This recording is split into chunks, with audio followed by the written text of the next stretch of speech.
Now, the greatest radio shows of all time.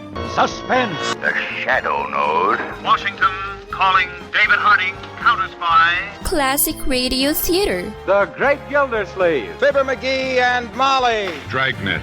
Gunsmoke. The Lone Ranger. Now, step back into a time machine with your host, Wyatt Cox. Good evening, friends of the Inner Sanctum. Crime today, even if it's a little odd. We'll start off with an episode of Suspense. The face is familiar from 72 years ago, starring Jack Benny. Yes, a serious crime episode. But when you hear how it finishes, you'll, also, The Shadow from 1942, The Thing in the Swamp. Dragnet, starring Jack Webb from 75 years ago, The Big Dance. Orson Welles and the Lives of Harry Lime from 1952, The Double Cross. And we'll wrap it up with an episode of Fibber McGee and Molly. That's all I had on this Sunday. This is the 18th day of January, 347 days left in the year. James Cook, the first known European to discover the Hawaiian Islands, which he named the Sandwich Islands, in 1778. In 1788, the first 736 convicts banished from England to Australia landed in the Botany Bay, creating the first Australian penal colony. In 1861, Georgia joined South Carolina, Florida, Mississippi, and Alabama in secession from the U.S. The X-ray machine exhibited for the first time on this date in 1896, and President Theodore Roosevelt sent a message of greeting from a Marconi station built near Wellfield, Massachusetts, to King Edward VII of the UK, marking the first transatlantic radio transmission originating in the U.S. Eugene B. Ely landed on the deck of the USS Pennsylvania on this date in 1911, the first time an aircraft landed on this ship. Woodrow Wilson delivered his 4-point speech in front of the Congress on this date in 1918, dealing with World War I. Bentley Motor Limited, founded on this date in 1919. In 1958, Willie O'Ree, the first African-American National Hockey League player, made his NHL debut with the Boston Bruins. Plans revealed on this date in 1964 for the World Trade Center in New York City. Also on this date in 1964, the Beatles appeared on the Billboard magazine charts for the first time. In 1967, on this date, Albert DeSalvo, the Boston Strangler, convicted of numerous crimes and sentenced to life in prison. There were some questions about his guilt, but DeSalvo had confessed to murder. I did strangle her with my 2 hands. DeSalvo was killed in prison in 1973. In 1974, $6 Million Man debuted on ABC. The Jeffersons debuted on CBS a year later in 1975. In 1977, scientists identified a previously unknown bacterium as the cause of the mysterious Legionnaire's disease. In 1983, the International Olympic Committee restored Jim Thorpe's Olympic medals to his family. And in 1990, former preschool operators Raymond Buckey and his mother, Peggy McMartin Buckey, are acquitted in a Los Angeles, California court of 52 child molestation charges. Juror Brenda Williams said the evidence had been poorly presented, making deliberations especially difficult. We did the best job we could do with the information that was given to us. On that same date in 1990, Washington, D.C. Mayor Marion Barry is arrested for drug possession in an FBI sting. As he was read his rights, Barry could be heard cursing the woman and his arrest. You have the right to remain silent. Anything you say can be used against you in court. You have the right to talk to a lawyer for advice before we ask you any questions, and to have a lawyer with you during the question. If you cannot afford a lawyer, one will be appointed for you before any questioning if you wish. Barry convicted on a misdemeanor charge and received a 6-month prison term. In 1992, he began his political comeback by winning a seat on the D.C. City Council, and 2 years later he ran again for mayor and won. Now, on this date in 1991, Eastern Airlines shut down after 62 years, citing financial problems. And for the first time, Martin Luther King Jr. holiday observed in all 50 states officially on this date in 1993. Passing away on this date in history, the 10th President of the United States. I'll give you a moment to look that up. Also on this date passing away, British writer Rudyard Kipling, Curly Howard of the Three Stooges, actor Sidney Greenstreet. Also Edward Farhat, the original Sheik. Sergeant Schreiber, the father of Maria Shriver. Also Glenn Fry of the Eagles fame. Coloratura soprano Roberta Peters, 35 years with the Metropolitan Opera. Actress Yvette Mimieux and David Crosby of Crosby, Stills, Nash, and Young fame, all passing away on this date. Oh, and the 10th president who passed away on this date, that was John Tyler. Birthdays on this date include, I'm sorry, Ollie, Oliver Hardy. Not only are you friends, but I noticed, for instance, whenever I spoke to Stan personally in the cabin before and after the interview I did with him, whenever he talks or refers to you, he doesn't call you Oliver or Hardy. That's right. You're babe to him, and that, I think, typifies your relationship and friendship. Well, it's a funny way that I got the name of Babe. That was years and years ago, and then I had my first shave. So the barber went in, and he charged a dime, and he put some powder. He says, that's all right, baby. You're clean. So that name is stuck ever since. Oliver Hardy, born on this date in history. Also born on this date, Daniel Webster. A. Milne, the author of Winnie the Pooh. English actor Cary Grant. Baseball's Curt Flood. David Ruffin of The Temptations. And Danny Kaye. I had never held a sword in my hand in my whole life. And when we decided to do this film, they said, well, let's get a fencing instructor and find out, teach you how to fence. Well, for about a week, I never had a sword in my hand, but they had a wall and a 2x4, and I would practice lunging.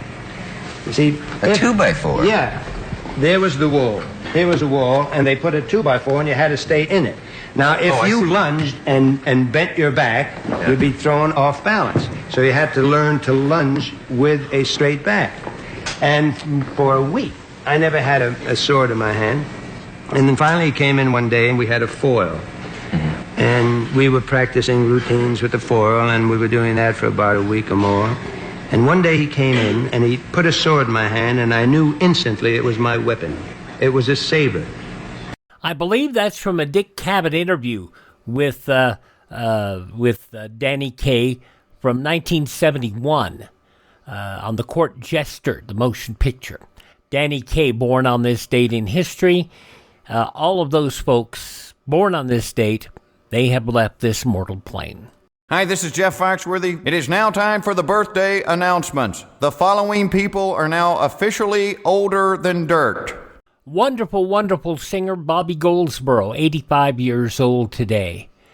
The $1 Million Man Ted DiBiase, who, if you ever saw him in the WWE, you did not see him at his best. He had some back problems, and he was not wrestling at his best at that point. If you go back and look at some of the stuff he did in Mid-South Wrestling, you will see some just insane wrestling. Ted DiBiase, 72 years old today. Kevin Costner turned 71 today. I believe in the sweet spot, softcore pornography, opening your presents Christmas morning rather than Christmas Eve, and I believe in long, slow, deep, soft, wet kisses that last 3 days. From Bull Durham, Kevin Costner is 71. Pro wrestler and now actor David Bautista is 57. From How I Met Your Mother and Freaks and Geeks, Jason Segel is 46. AEW wrestler and at the time of recording, the TBS champion, Mark Briscoe, 41 years of age. From FBI, Zico Zaki is 36.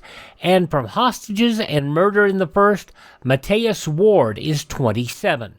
Those just a few of the people celebrating the 18th day of January as their birthday. If this is your birthday, happy birthday, happy birthday, happy birthday to you.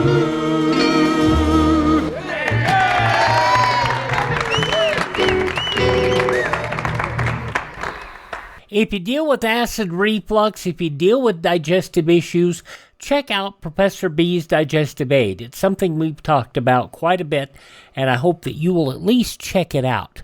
Any problems with the belly, any of those sort of issues, go to profbees.com, use promo code Wyatt at checkout to save 10% and to support the podcast. It's very, very simple. Read about it. 2 simple ingredients, pure apotheria and pure honey.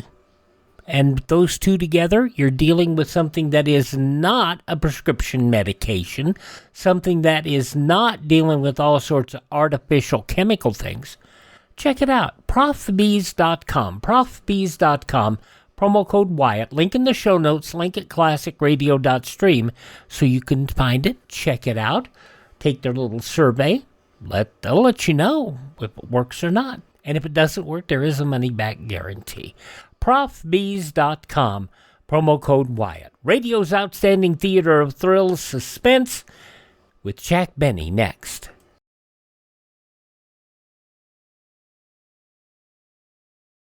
Civil defense is common sense. Hi, this is Tony Bennett. Make sure you're prepared if a nuclear attack ever comes. A couple of years ago, I put up this information. Actually, I guess it's 2023? My goodness, longer ago than I thought. But we put up this information on Jack Benny's 4 appearances on radio's outstanding theater of thrills, Suspense. In 1951, he was a piano tuner in the episode Murder in G-Flat. In 1952, a good and faithful servant, and he carried out a plan to steal $50,000. Third appearance was a science fiction episode of Suspense entitled Plan X, where he portrayed a Martian. Then the final episode of Suspense is the one you're going to hear today, entitled The Face is Familiar. And they weren't high comedy, but they were good shows. And among those that you'll hear in this episode is Sheldon Leonard, who on The Penny Show portrayed the racetrack tout. And we will hear this episode of Suspense now. 72 years ago, January 18th, 1954, Jack Benny's final appearance on Suspense, The Face is Familiar.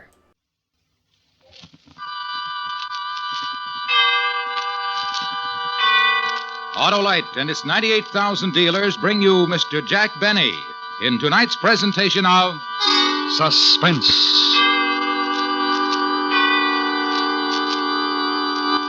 Tonight, Autolite presents the story of a successful bank robbery, including the astounding history of the unhappy man who perpetrated the crime. It's called The Face is Familiar. Our star, in his first dramatic appearance of the season, Mr. Jack Benny.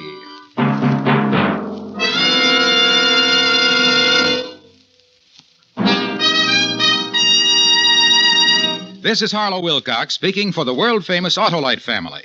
Tonight, we announce the $100,000 Autolite family charity drawing.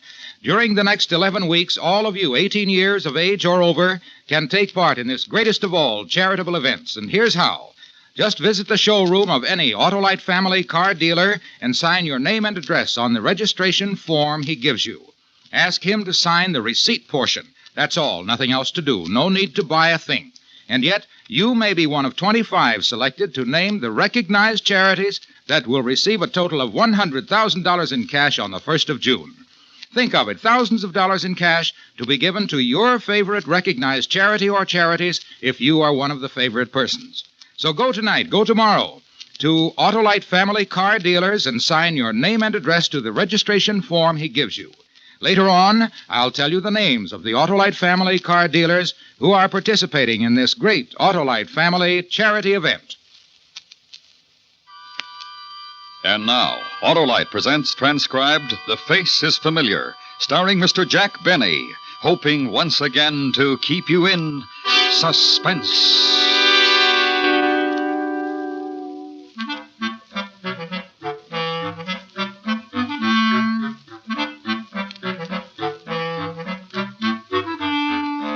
Hey, I still can't understand why they picked me, of all people. Me, of all people. That's why it's so hard to believe. That it all happened, I mean. But it did. It really did. Just because I like to go to the railroad station. Walk around, look at the trains, study faces. I never forget a face. I never forget a train, either. But it's easier to forget a face. But a matter of fact, I remember some faces that would be a lot better for me to forget. Like Harry Edmonds' face, for instance. That's the day it all started. The day I saw Harry Edmond way across on the other side of the terminal. That's the station. He was talking to a big fellow. Harry's face I remembered right away. I never saw the big fellow before. Better get going, Harry. But you can't pull off the job. I stuck up a bank before. Yeah, sure, and they'd spot you the minute you walked in. I know you, too. This is your hometown. Oh, sure. Neither one of us is right. Let the boss decide. Come on. I thought about it on the train down. We need somebody new. We're not splitting the stake with anybody else. It goes 3 ways now. Look, if we have to, we have to. And if we wait too long, we gotta let the whole thing go until next month. Then we wait. Not for me. This town is too hot for me. Somebody is liable to recognize me. Yoo-hoo! Harry! Harry Edmond! Who's that? Where? Over there. Some guy calling you. Harry Edmond, you old son of a gun. Brush this guy. Well. Good old Harry Edmond. You got me mixed up with somebody else, mister. No, I haven't. I know who you are. Yeah? Harry Edmond. You used to live on 12th Street and 2nd Avenue. What city? This city. Here. Don't you remember me, Harry? Can't say as I do, so long. Harry! Oh, Harry Edmond! Harry! Hey, Harry. No kidding. You remember me, don't you? Seriously, Harry. You remember Pinky Smith? He had a wart on his finger. And Alan Davenport. He had a birthmark on his neck. Well, I'm Tom Jones. I have nothing. I'm clean. Brush him, get rid of him. No, wait. I think we got our answer. Huh? I think we got the agent paid to handle some of our bank business. Harry, try to remember. Go ahead, now. Try to remember. Yeah, 12th Street and 2nd Avenue. That's right. That's right. Well, I used to live around there somewhere, but I still can't... Let me give you a hint. Go ahead. Remember Gordon's candy store on the corner? And remember the great bunch of guys who used to hang out there? Yeah? And remember those pesky kids who used to tag along? Nagging, saying, let us in. Can we come too? Always pesting. Always trying to horn in. Well, one of them was me. Tom Jones. Remember me now, Harry? What'd you say your name was again? Jones.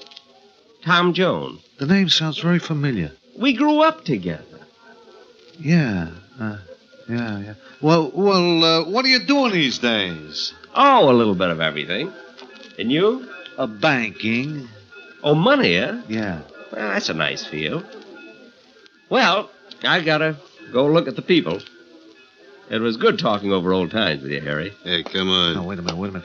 Look, you mind waiting a minute? What's your name again? Tom Jones.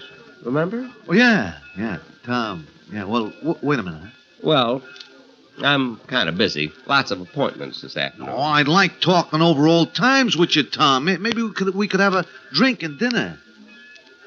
Well... On me. Oh, well, yeah. Good, except that Joe has an appointment here. Joe, couldn't you break it? Wait here a second. Tom Jones. Tom, yeah. Joe, come here. Let me talk to you a second. What? Now I know I got the answer. I know I found the pigeon who's going to do it for us. Let the boss figure that out. I tell you, I got it figured. Look at that guy. Yeah? He is it. Him? He don't look like nothing. Right, he's nothing. Isn't that what we want?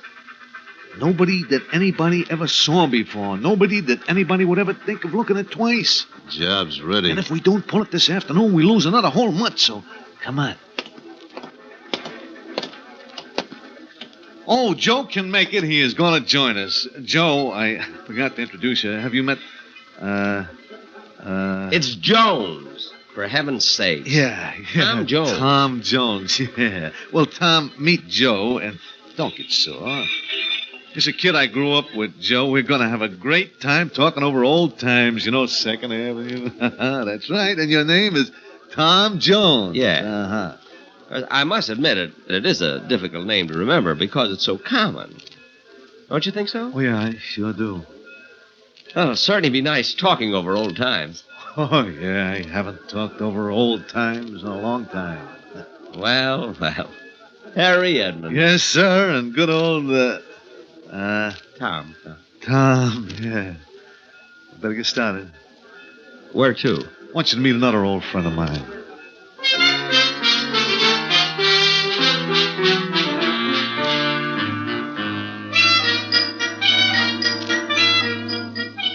Harry must have been doing very well. Very well. I mean, for a man in the money game. He had a brand new sedan with real leather upholstery. I know it was real leather because that used to be my game. Leather upholstery. Not much money in it, at least not for me. But I didn't let Harry know that. No, sir. What if he ran into another old friend from 2nd Avenue and the other old friend said, "How's old Tom Jones doing?" And Harry said, "Not very well. Not very well at all."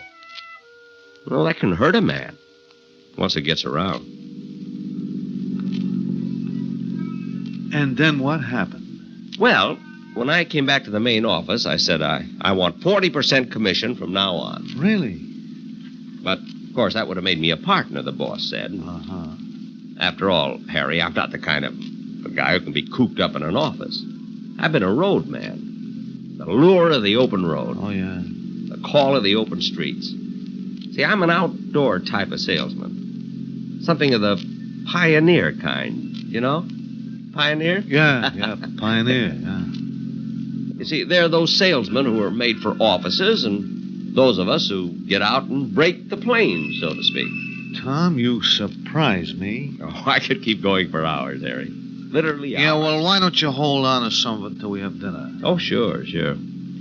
Hey, I'll bet you never expected that pesky little kid who always used to hang around to get so big in his field. Oh, I certainly did. We could sure use somebody like you in our outfit, Tom. Really? Yeah. Well, now, that's very flattering, but I'm not sure it's right for me. I bet I could get you, I don't know, maybe $10,000 a year to start with. $10,000 a year, you say? Yeah. Well, I'd sure like to think about it. Well, you talk to my boss. Maybe he can convince you. I'm willing to listen, Harry. I'm willing to listen, all right.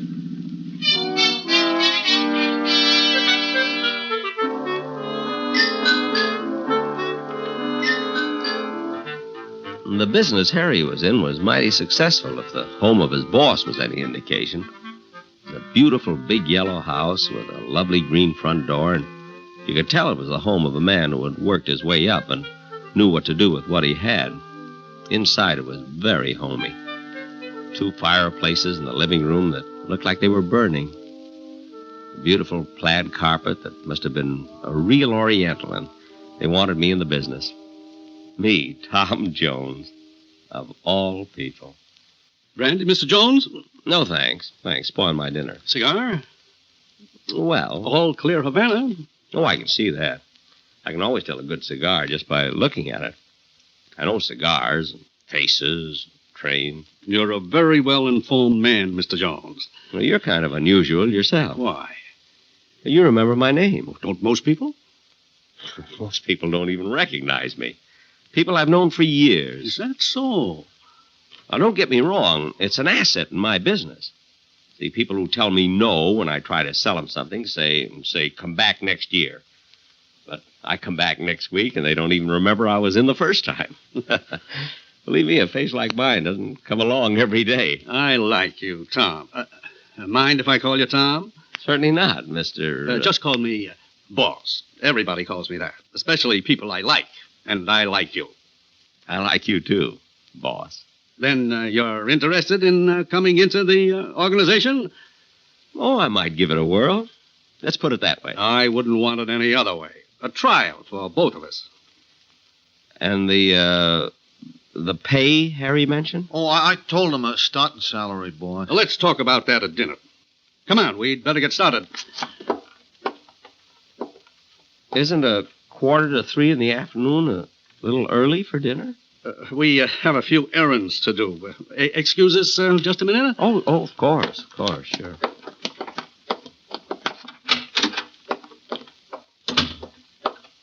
You like the idea? Perfect. Nobody'll ever remember him. I couldn't even describe to you what he looks like. Where's the satchel? Right here, boss. I thought you put the note inside. Well, we wanted you to okay it first. Here, read it. You are being covered by a gun from 2 different places in this bank. Do not send an alarm or you will be killed. Put $50,000 in the satchel. That's it, and a note. How will you get him to take it in? I always come up with the answer, don't I? Yeah, sure, boss. Come on, let's go. Oh, we talked it over, and the boss likes you a lot. For the last time, it's Jones. Tom Jones. Yeah, well, I was only kidding, Tom. Yeah. Well, all right. We better get started. Where to first? To the bank, Tom. That's very kind, but completely unnecessary. I don't need my salary in advance. I told you this is a high-class outfit. To the bank. Gee.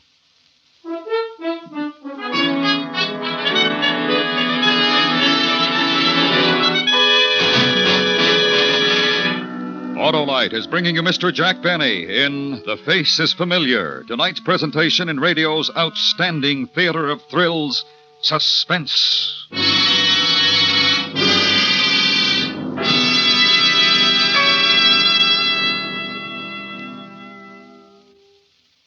This is Harlow Wilcox again. Tonight, the worldwide Autolite family is privileged to salute a distinguished member, the DeSoto division of Chrysler Corporation. So I've stopped in at my local DeSoto Plymouth dealers to learn all about the wonderful DeSoto's 454. Well, you're right about the new DeSoto automatics, Mr. Wilcox. They are wonderful, and for many reasons. For instance, there's the great DeSoto 170 horsepower Firedome V8 engine, the world's most efficient engine design. Well, explain why, Mr. Dealer. The secret's in the hemispherical design of the combustion chamber. That's where your fuel is exploded to give you power. This design squeezes every last drop of power out of your fuel. Lets you use regular gasoline for real economy. This, plus DeSoto's fully automatic power flight transmission, power steering, power brakes, and Autolite electrical equipment are just a few of the many reasons why the 1954 DeSoto automatics put you ahead automatically. Thank you, Mr. Dealer. Autolite is proud of its long connection with DeSoto and DeSoto Plymouth dealers everywhere. And now, Autolite brings back to our Hollywood soundstage Mr. Jack Benny in Elliot Lewis's production of The Face is Familiar, a tale well calculated to keep you in suspense.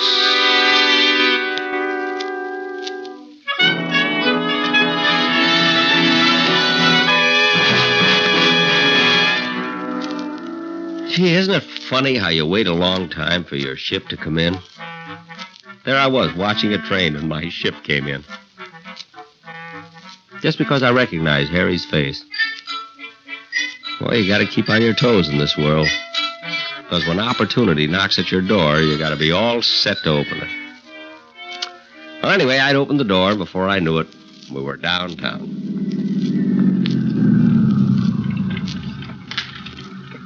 Gee, the bank already? I hardly noticed we were moving. Do you mind waiting a few minutes? Oh, not at all. I like you, Tom. Well, let me tell you, I like you, too. I'm certainly glad Harry met you after all these years. And I'm glad, too.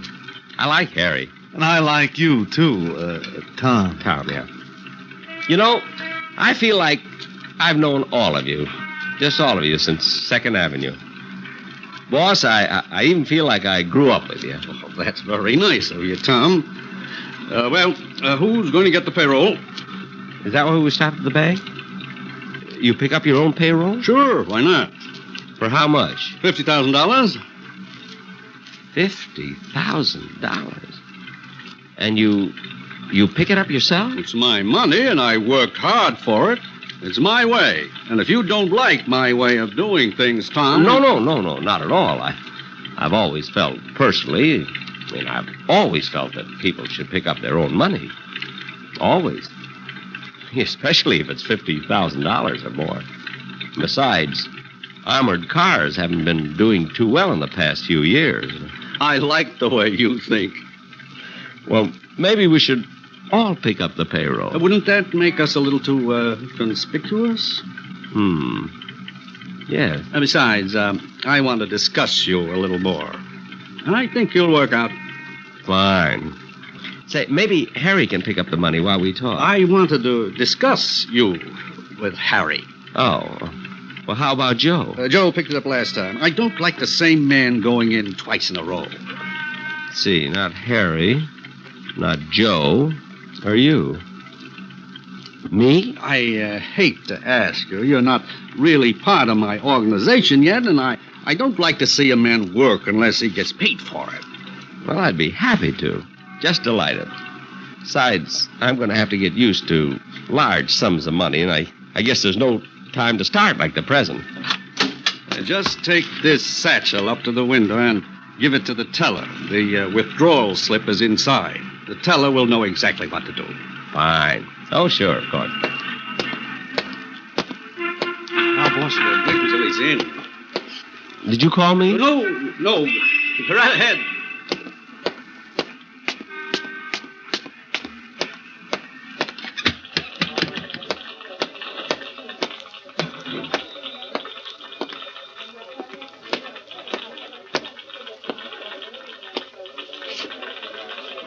My, it's certainly crowded. So many people waiting in line. Yeah. People certainly must be doing well these days. Yeah. I'm very busy myself, So? I have some friends waiting for me outside. Good. I was just wondering, if you weren't in a hurry, would you mind... No. Oh. These lines certainly move slowly, don't they? Yeah.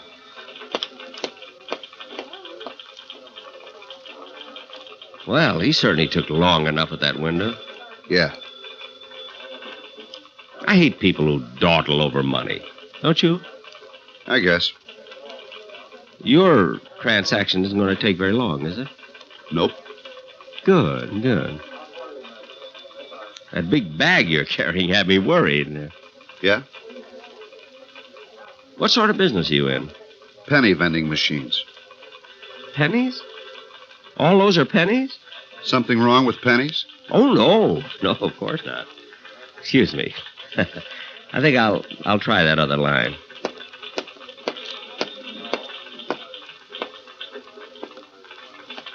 My, it's certainly crowded. I beg your pardon? I say it's crowded.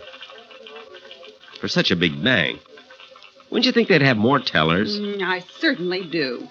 I mean, one, say, to handle pennies and so forth, Well,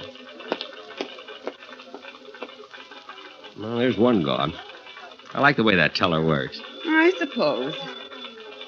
Will your transaction take long? Oh, no. Good. I'm in a terrible hurry.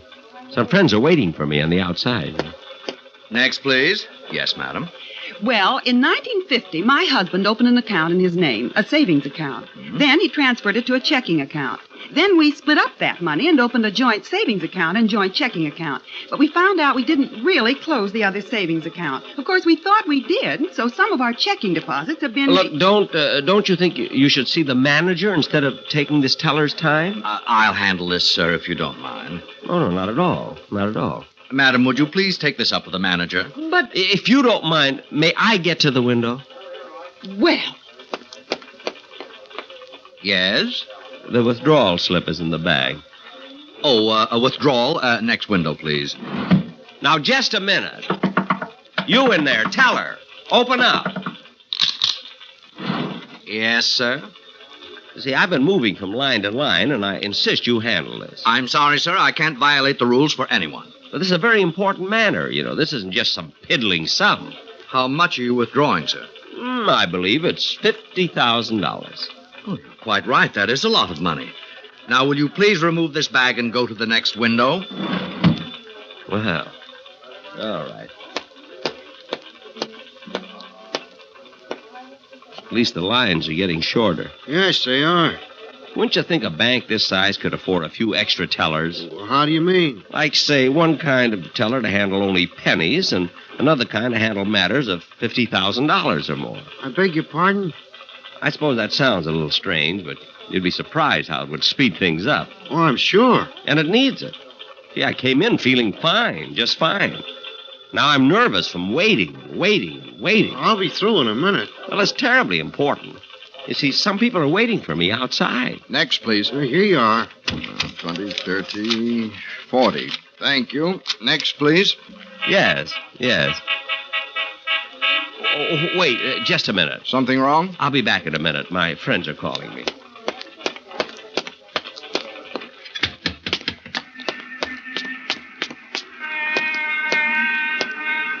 Did you fellas call me? No, go back. But someone honked the horn. I saw somebody else wave. Go back. A mistake. Just turn around and go back. We'll be here. Oh, sure, of course.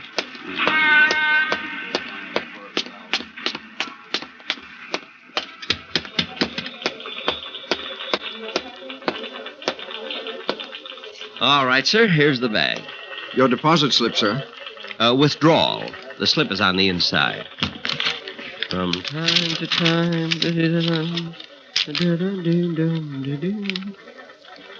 Is this a joke, mister?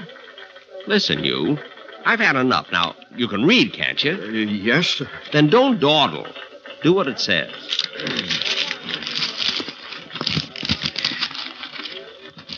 That's fine. That's much better. Yes, sir.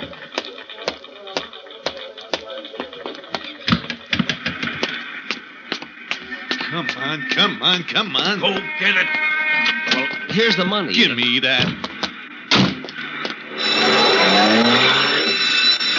Hey, Harry! Where are you going? Stop! What are you doing? Harry!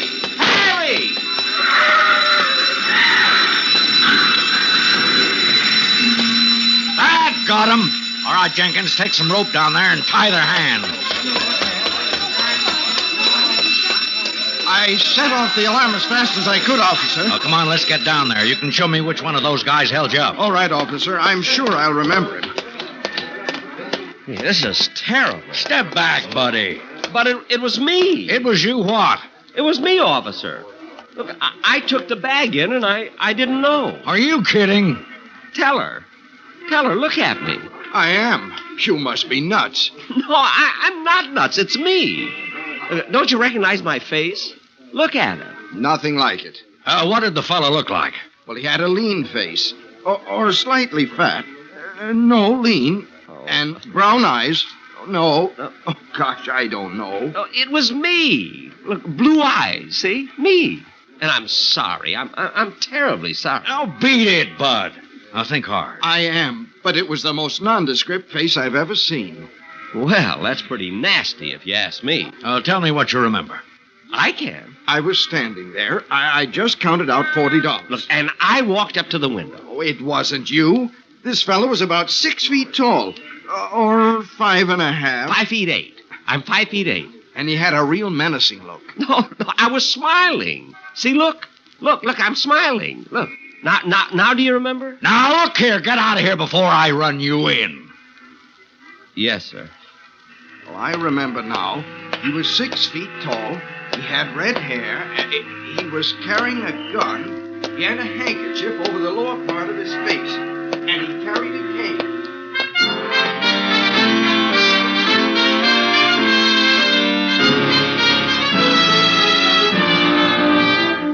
Well, that's what happened. That was an eyewitness account of a bank robbery from the man who did it. Here I walked into the bank, robbed them of $50,000, and didn't even know I was doing it. Imagine. And nobody recognized me. They didn't know my face. You know, I bet I could walk into another bank and do the same thing. Nah, I better not.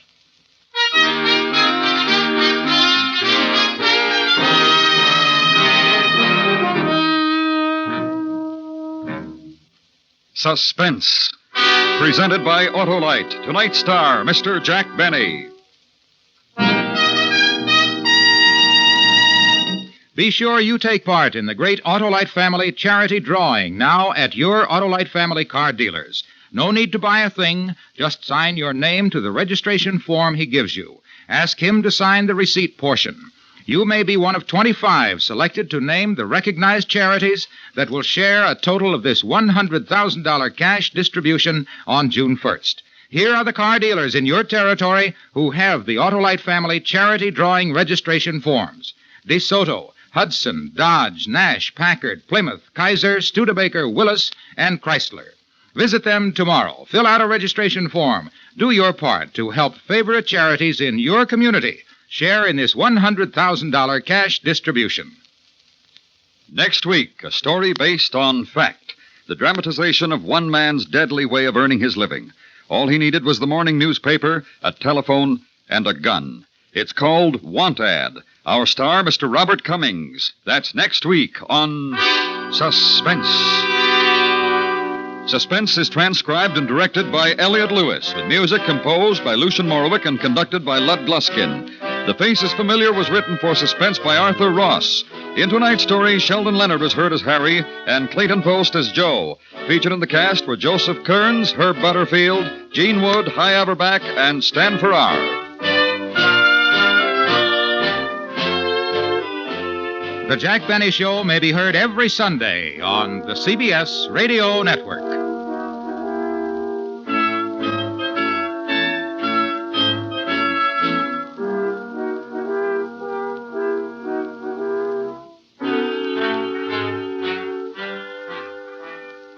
But only for another year after this happened, because it was January 18th, 1954, 72 years ago. And it was, if memory serves, May 22nd, 1955, when the final new episode of the Jack Benny Weekly Show appeared on CBS. January 18th, 1954, Suspense on Classic Radio Theater with Wyatt Cox. We'll get to something a little more serious. Bill Johnstone as the Shadow is next.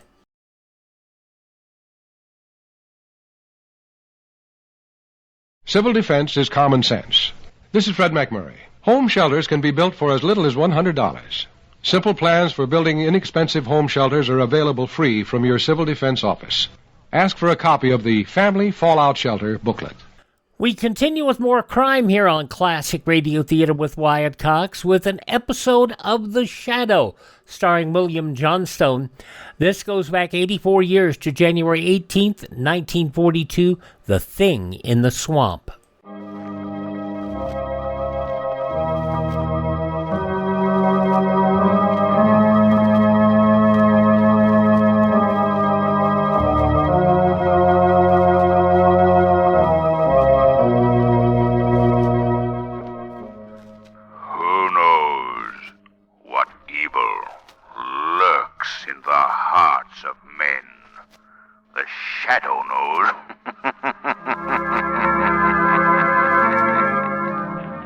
The thrilling adventures of the Shadow are on the air, brought to you each week at this time by your neighborhood blue coal dealer.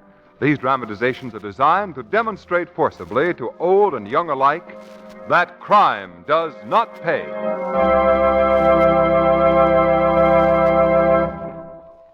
This is no time of the year to let your coal supply get low.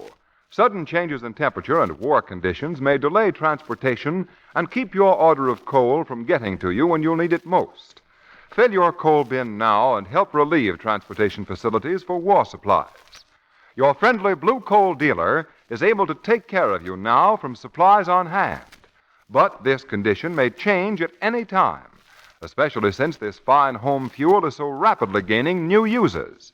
New users who have found you get more dependable heat plus real economy with blue coal. Yes, it's wise to be prepared. Call your friendly blue coal dealer tomorrow.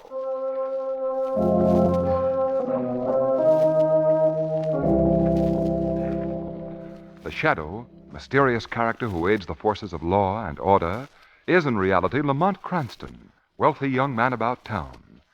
Several years ago in the Orient, Cranston learned a strange and mysterious secret. The secret of hypnotic power to cloud men's minds so that they cannot see him. Cranston's friend and companion, the lovely Margot Lane, is the only person who knows to whom the voice of the invisible shadow belongs. Today's drama, The Thing in the Swamp.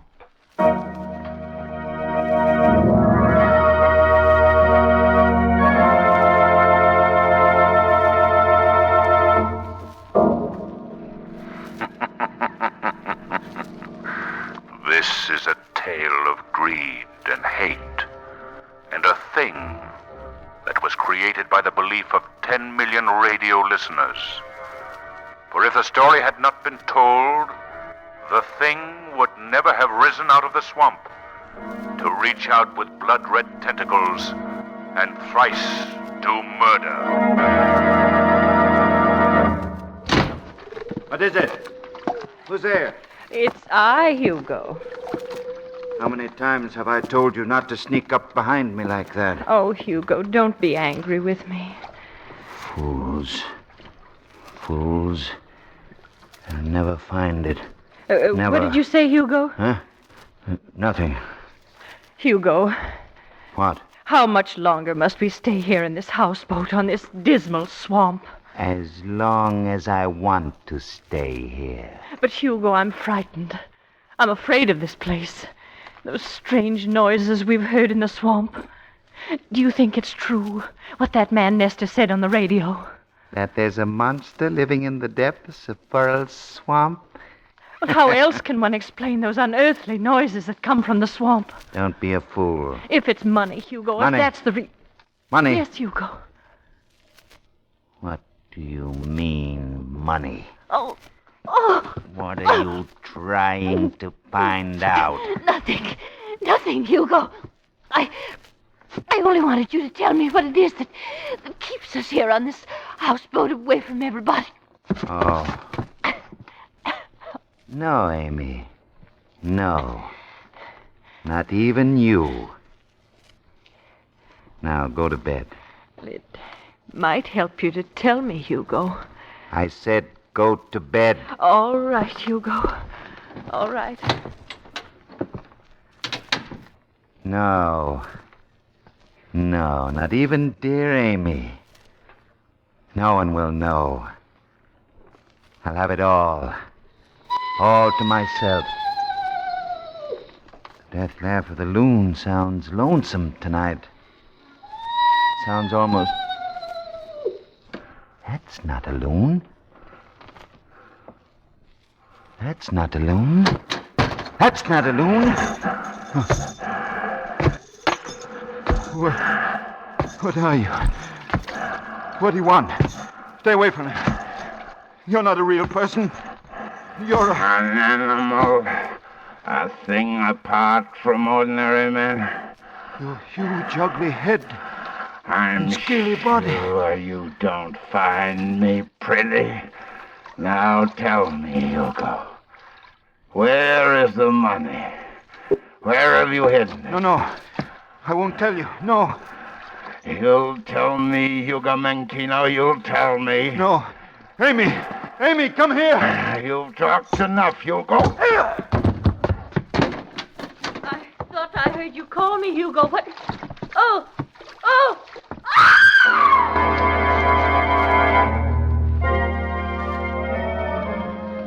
Now, Miss Lane and my good friend Cranston, will you two please explain why you dragged me to this broadcasting station? Well, Commissioner, Lamont and I were talking about that poor woman. What woman? Mrs. Menchino, Commissioner. The woman whose husband was carried off their houseboat into the swamp by that monster. Oh, that. She's out of her mind. Well, don't be too sure of that, Commissioner. Miss Lane, not only am I sure, but several of the state's best psychiatrists are sure also. But we're not sure, Commissioner. I hate to tear myself away, Cranston, but I'm sure you'll understand. Leaving before Mr. Nestor comes? Nestor? Oh, yeah. Now, what's Heaven's Gift to radio commentators got to do with my being here? Well, you remember the story Mrs. Menchino told of that thing in the swamp? You just mentioned that. Phony story. Very phony. Well, Peter Nestor, radio's teller of strange tales, told of this exact monster living in the same swamp in his broadcast 6 weeks ago. Even the description that Mrs. Menchino gave the police of that monster tallied perfectly with Mr. Nestor's story. Uh-huh. Coincidence. And, by the way, Commissioner, isn't Menchino the missing cashier of the National Bank that was robbed of so much money about 5 years ago? Well, it does happen the police have been looking for Menchino for questioning for some years now. But that has absolutely nothing to do with this monster story. Lamont, let's hear what Mr. Nestor's saying on his broadcast. Okay, Margot. I'll turn on this radio. You won't hear much. The program's just about over. And that is the story, ladies and gentlemen. The statue, carved in granite and silhouetted against the sky, may be seen to this day. Well, the program's over. And now, a preview of next week's program. You may recall that my strange tale for my program just 6 weeks ago dealt with the legend of the thing in the swamp. Lamont, he's talking about it again. If you have read your newspapers lately, you know that a woman has reported that her husband has been carried off by a monster who exists in the murky waters of Furrell Swamp. And next week on my broadcast, I'm going to the exact spot where the monster is reported to have struck and attempt to give you an on-the-spot description of him. Don't forget to tune in next week. You have an appointment with danger. An appointment with a thing in the swamp. Good night. At the end of the broadcast, turn it off, Lamont. Right. Well, Commissioner, what do you think now? I think I'd like to talk to this Peter Nestor. How about a story, Mr. Nestor? All right. I'll give you reporters a story later. Pardon me. The page boy said you wanted to see me. Mr. Nestor? Yeah? I'm Commissioner Weston. This is Miss Lane, Mr. Cranston. How are you? How do you do? I can guess what you're here for, Commissioner Weston. It's that story of mine that came true, right? The first time. What I'd like to know, Mr. Nestor, is where you got that story. Why, it's an old legend of the swamp. But the thing happened just as you described it. Don't you think that's strange, Mr. Nestor? Yes. How can you explain that? Oh, believe me, I was as surprised when I read about it as you are. As far as I knew, it was just a legend. Well, what about you going to Furrell Swamp and doing an on-the-spot broadcast? Next week, I'm going to that houseboat and wait for the monster. If it comes, I'll describe it over the air to my audience. Mr. Nestor, do you mind if I come with you? Not at all, Mr. Cranston, but I'm very much afraid we'll find the monster's a myth. That the woman who reported her husband's death had listened to my broadcast and that her unbalanced mind had seized upon the idea. I'm not so sure, Mr. Nestor, because I believe that the so-called legendary monster is more than imaginary now.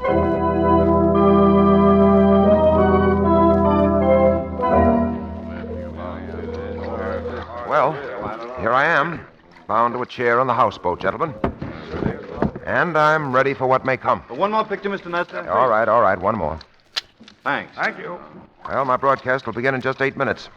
That'll give you all enough time to get back the half mile to the truck containing the portable radio equipment where you may listen to my program. Well, I thought, Nestor, that I was to be allowed to remain here. I'm sorry, Mr. Cranston, but if you stayed, all these reporters would want to stay, too. If there is such a monster, it would certainly scare him away. He's right, Lamont. Yes, I suppose he is. By the way, Cranston, where's the good police commissioner? Well, to use his own words, he had other more important things to do. Perhaps he'll be sorry he didn't come along. Perhaps. Well, good luck, Nestor. Yeah, thanks. And now, gentlemen. Yeah? It's time to go. What's on your mind? I have an appointment with a thing in the swamp.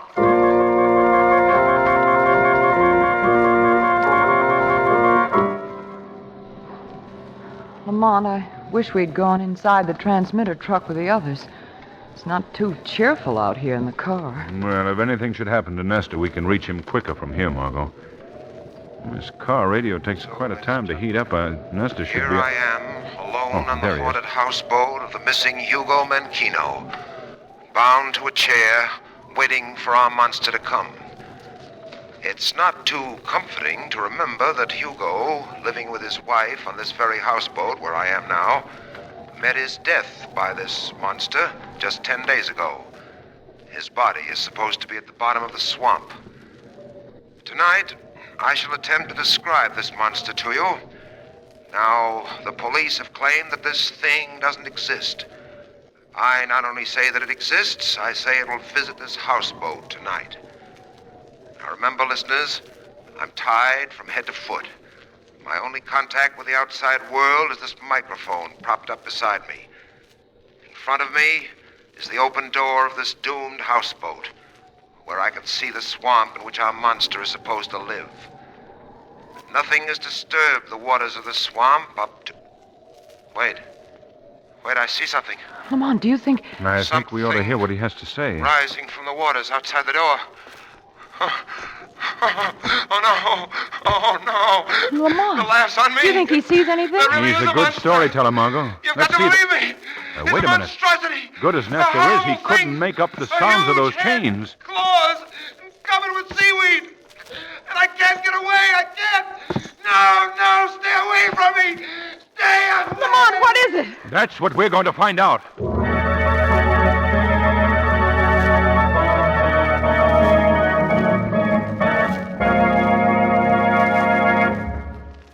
Act 2 of The Thing in the Swamp will continue in just a moment. First, consider this important fact. You need proper heat in your home just as you need proper clothes and proper food. And you can only enjoy that sort of heat when you have the right fuel. Blue coal, you'll find, is right because it's prepared especially for home use. It's delivered to your home in exactly the right size to give you the most efficient heat. That's why this superior home fuel keeps your home warm and comfortable at all times. Every room at the right temperature. Add to all that the new Blue Coal automatic heat regulator, and you're sitting on top of the world. The Blue Coal automatic heat regulator saves climbing up and down stairs. It automatically makes the adjustments that increase or decrease the heat according to your needs. It's easily and quickly installed. You can take it with you when you move. And what's more, it saves money. Ask your neighborhood Blue Coal dealer for a free demonstration of the Blue Coal heat regulator. He's listed under the words Blue Coal in the yellow section of your classified phone directory. Call him tomorrow. Now, back to the shadow.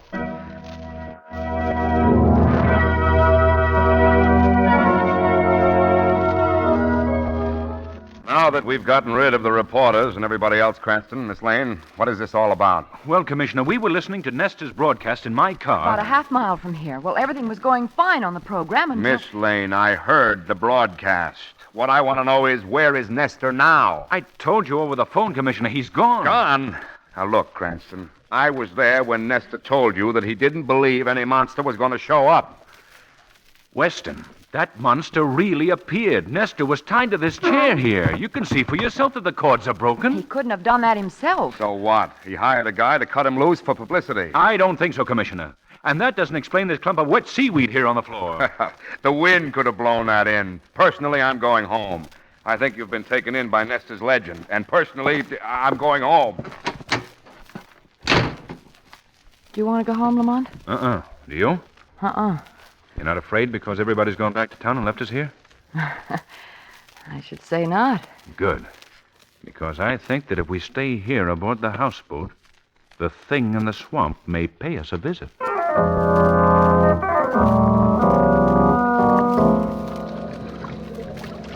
Cops and the reporters are gone now, Rock. Yeah? Give me those glasses. I want to take a look across the swamp. Here. Well, something to see. Gone, eh? There's still a car parked near the houseboat across the swamp there. That guy Cranston and his friend Miss Lane are still hanging around. What do they want? Suppose we row across and find out. Hey, Rocky, what about this thing in the swamp? Forget it. Yeah, maybe this ain't such a safe hideout after all. I said forget it. What's the matter, Nick? Are you turning yellow? No, Rocky, no. I don't think Cranston and Miss Lane are going to stick around long if the monster shows up. I don't like this, Rocky. I don't like it at all. You'd like a cut of the National Bank robbery money, wouldn't you? Yeah.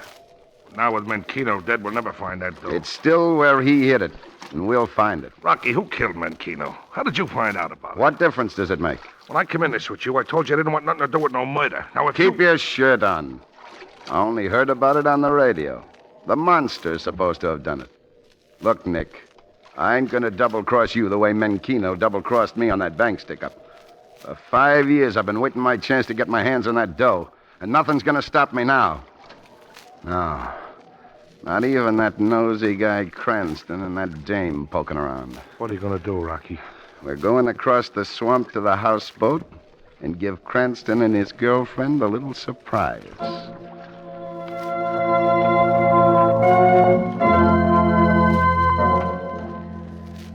Lamont, Yes? what time is it? You just asked me that 5 minutes ago. Well, it seemed like 5 hours ago. How much longer will we have to wait for that thing? There's no telling, Margot. It's the suspense of waiting that's so deadly. You're right, Margot. I think I'll take a look over this houseboat. Perhaps the answer to this whole mystery is right here. I'm not sure I'm going to like the answer if we do find it. What's this? What? This door here. I didn't notice it before. Seems to be a flight of steps going down into the hold of the boat. I can't see much. It's so dark down there. Here, I'll flash a light down there. I don't see a thing. Let's go down. All right. Seems to be a lot of water down here. What is it, Margot? Rats! The place is full of them. Let's go up again, Lamont. You go up, Margot. I want to take a look around. All right, Lamont. I'll wait for you on deck. All right. There. I wonder if I'll find what I'm looking for here. Let's see what's under this sacking here. Good heavens. Those claw marks on his throat. I could almost believe that legend about the monster. Margot! Margot! I found Nestor's body. Margot! What is it? Margot! Here, open this door. Open, I say! All right, pound all you want, mister. You'll never get out of there alive.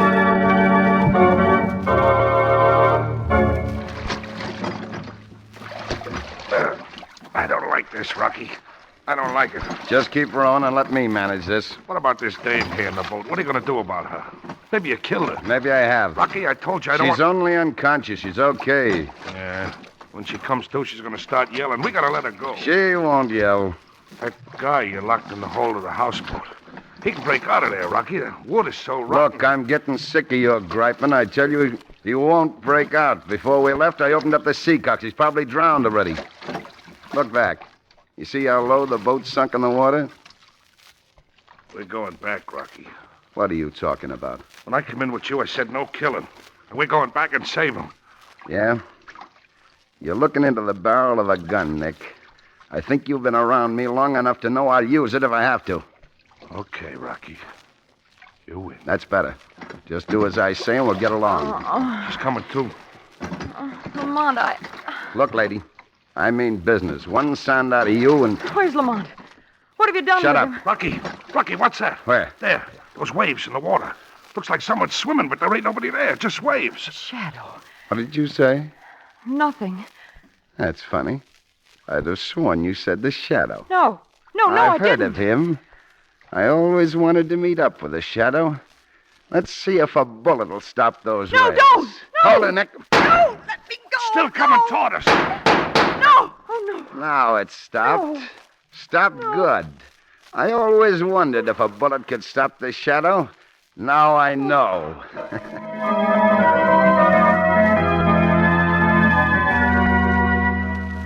Oh, Lamont.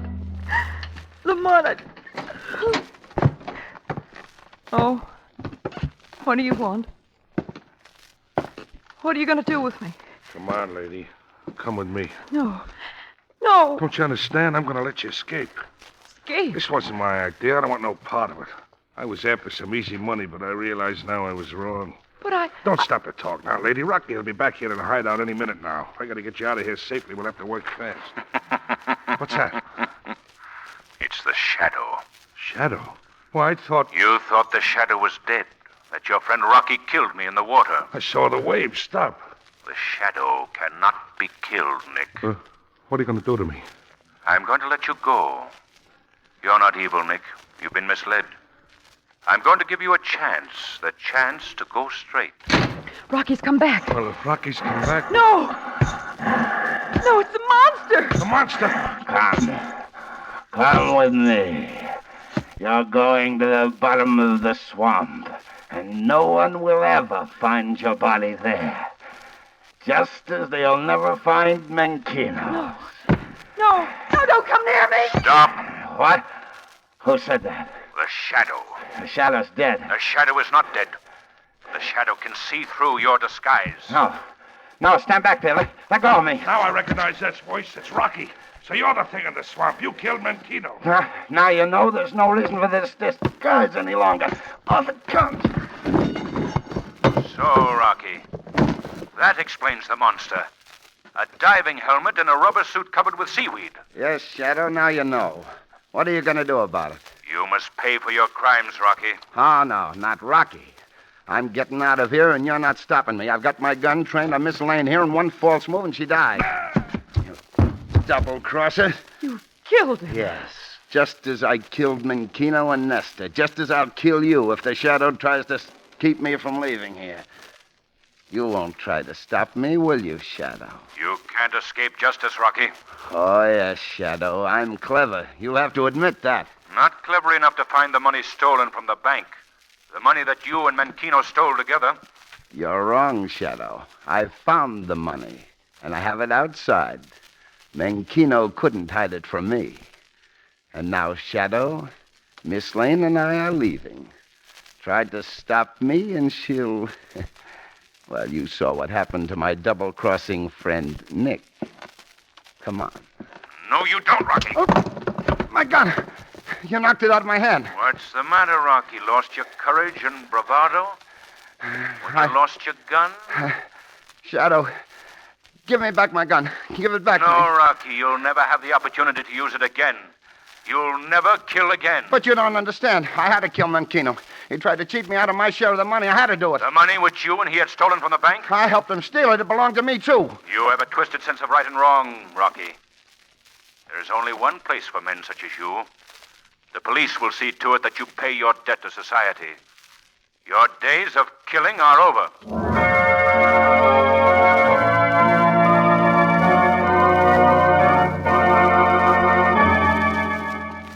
And Rocky made a complete confession of the whole thing this morning. Well, Lamont, I still don't understand where Rocky got the idea for his monster disguise. Margot, strangely enough, he got it from Nesta by listening to the tale of the thing in the swamp on the radio. He procured a diving helmet with a portable oxygen tank, covered himself with seaweed, and brought Nesta's legendary monster to life. Well, what purpose did he have in doing that? He's been trying for 5 years to find out where Menkino hid the money. He knew that Menkino was almost stubborn enough to die rather than tell, and Rocky thought that he might scare it out of him. But why did he kill Nestor? He wanted to build up the story of the thing in the swamp so as to scare people away from the hiding place of the money until he found it. He thought Nestor's death would do that. Oh, one thing led to the other. Yes, Margot. You know, I've just had a weird thought. What? In a way, Nestor was killed by a monster that he himself brought to life in the minds of 10 million listeners. So actually, he created a monster that destroyed him.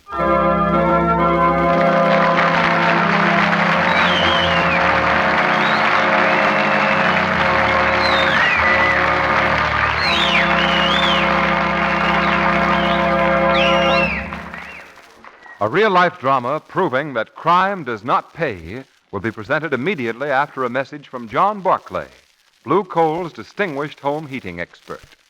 Mr. Barclay. Thank you.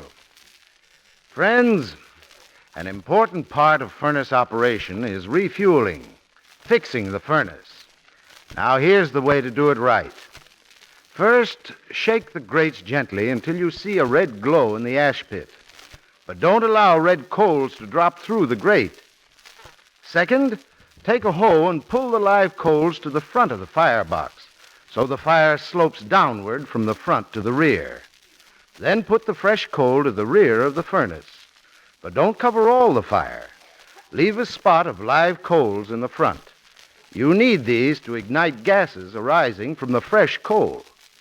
Finally, remove ashes from the ash pit and set the dampers. close the check damper, and open the ash pit damper. Of course, with the Blue Coal automatic heat regulator, the dampers are automatically adjusted for you. Yes, folks, the right way is the easy way, and the easy way in this case is the economical way. Your Blue Coal dealer is always glad to help you with your home heating problem at no charge, no obligation. I know you'll be pleased with the friendly help you receive. Call him tomorrow. Thank you.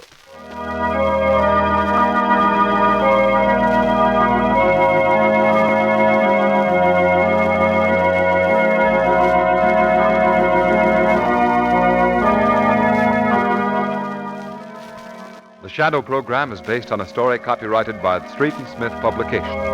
The characters, names, places, and plot are fictitious. Any similarity to persons living or dead is purely coincidental. We now bring you an episode from real life proving that crime does not pay. November 1939. It is late at night. Two cars are speeding along the road. Suddenly, the second swerves ahead and forces the first car into the curb. Hey, what's the big idea? Why don't you watch me driving? Get out of that car, you hear me? Get out of there. Put away that gun. Get out of there with your hands in the air and quick. Okay, I'll get out and I'll teach you not to point guns at people, too. Oh, so you're tough, eh? Well, how do you like this? Dead. That's how Albert Gatty handles wise guys.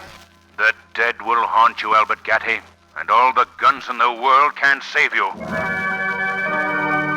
In a cell in Queen City Prison, January 12th, 1942, Albert Gatty hanged himself with a twisted sheet. The dead were avenged. And once again was proved the truth of the warning, The weed of crime bears bitter fruit. Crime does not pay. The Shadow knows.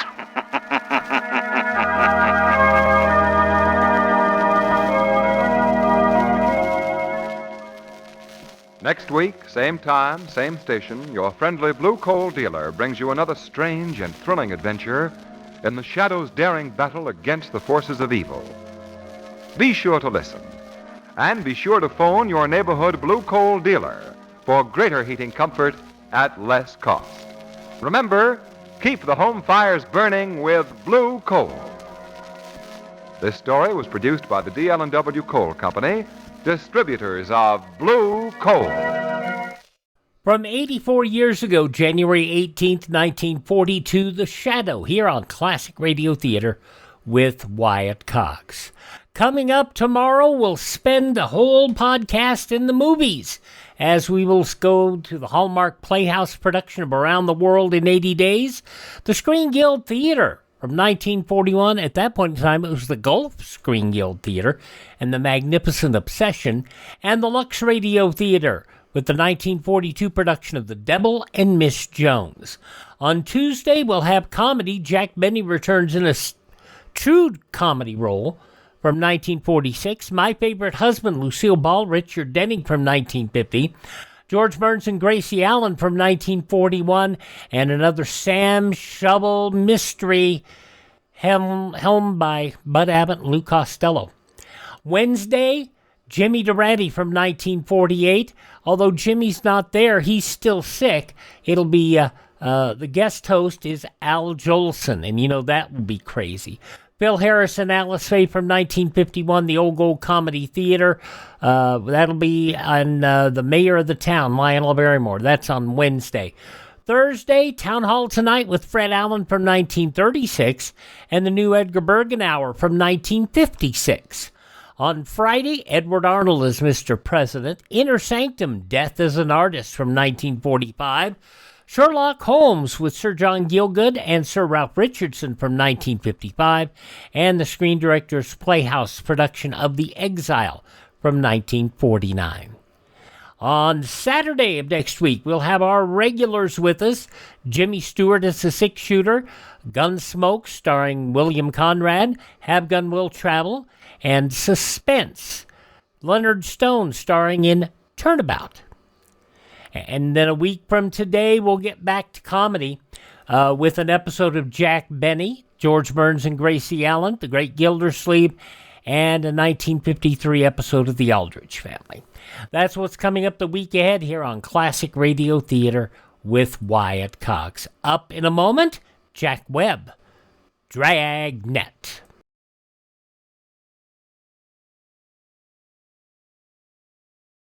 This is Art Linkletter. In event of atomic bombing or some other catastrophe, here's something important to remember. It will help save lives, including your own. Do not use the telephone. Leave the line open for official rescue and relief. This is your part in civil defense. Remember, don't use the phone. Leave the line clear for safety of your own life and the lives of others. The parade of crime continues now. Jack Webb as Joe Friday in Dragnet. 75 years ago, January 18th, 1951, The Big Dance. The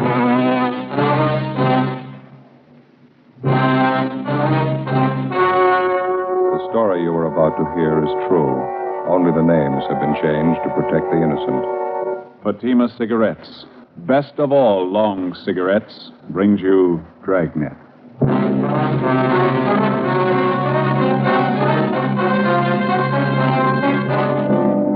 You're a detective sergeant. You're assigned to robbery detail. For 3 months, you've been tracking a pair of hold-up men. There's no pattern to their operation. They're young. They're brutal. Your job, stop them. You'll be amazed when you compare Fatima with other long cigarettes. You'll find they now cost the same. But in Fatima, the difference is quality. You see, Fatima is the quality king-size cigarette because it contains the finest Turkish and domestic tobaccos superbly blended. And Fatima is extra mild with a much different, much better flavor and aroma than any other long cigarette. So compare Fatima yourself. Fatimas now cost the same as other long cigarettes, but your first puff will tell you... Ah, that's different. Yes, in Fatima, the difference is quality. Ask your dealer for Fatima, for quality king-size cigarette. Best of all long cigarettes. Start enjoying Fatima tomorrow.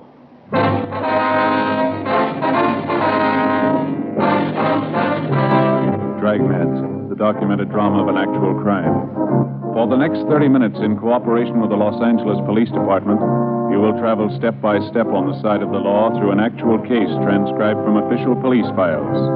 From beginning to end, from crime to punishment, Dragnet is the story of your police force in action.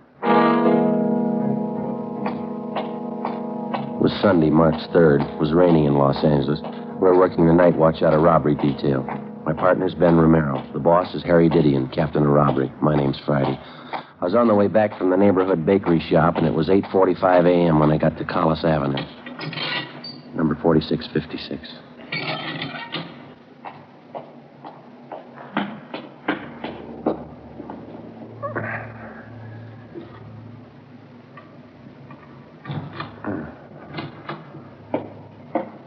Joe? Yeah? What happened? Wasn't the bakery open? Oh, yeah, it was open. I got the stuff right here. Oh, they have any raisin bread? Yeah, right here. How about the butterhorn? No, they don't make those on Sundays anymore. I got bear claws instead. Okay, well, let's get this stuff open. Okay. All right, here we are. Hmm. Where do you keep your eggs? In the refrigerator, right over there. Uh-huh. Find them? Yeah, I got them. You know, Joe, I don't like to say anything, but I can't keep coming over here to your place every morning. Well, it was your idea. Nobody asked you. Yeah, but I know how you are. You don't know how to cook a decent breakfast for yourself. The coffee ready yet? No, it's not perking yet. Hey, you sure there's nothing wrong with this pot? It's been on for 10 minutes. Yeah, well, you forgot to plug it in. Oh, uh-huh. Now, let's see. Well, what do you want? Well, better put the toast on. You always make the toast before you cook the eggs? Yeah. You remember yesterday the toast was pretty cold. Oh, yeah, that's right. I better hold off for a minute. Yeah. Scrambled eggs okay? Well, we had them yesterday. Oh, yeah, that's right. Is that the only way you know how to fix them? I know what you'd like. One of my Spanish omelets. When'd you say your mother was coming back? Well, in about 3 more days. Yeah, that'll make a week, won't it? Yeah, that's right. Well, I guess I can work something out with Amy. Wife doesn't like me coming over here every morning like this. Well, I told you before, I can make out all right here. Oh, I know how it is. You think you're imposing. You'd be lost without your can opener. Say, is this omelet of yours going to take very long? We haven't got very much time, you know. I'll have it on your plate in a jiffy. What time are we supposed to see those victims? 9:30 at the county hospital. Where's your tomatoes? In the refrigerator. Oh, uh-huh. Yeah, 23 jobs in 3 months. Those guys really move, don't they? Yeah. Nice tomatoes, Joe. That Hollenbeck job last night. Vicious punks. Yeah, there's no reason to work the old man over the way they did. What'd the doctor say? Well, he's going to get over it all right, but they kicked out all of his front teeth. He's 50 years old. Same M.O. Every job. Aren't you going to peel those? No, skins are good for you. Now, you got a nice big Bermuda? Bermuda onion. Oh, yeah. I'll get you one. Kids. 19, 20-year-old stick-up artists. Knock a man's senses for $50. Robbing, slugging, kicking their way around the city. Yeah. This'll be one bunch I'll be glad to catch up with. Here's your onion. Good. Well, now, wait a minute. You're going to peel that, aren't you? And lose half the flavor? I don't know. I always peel them. I see now. There now. Now mix the whole works together.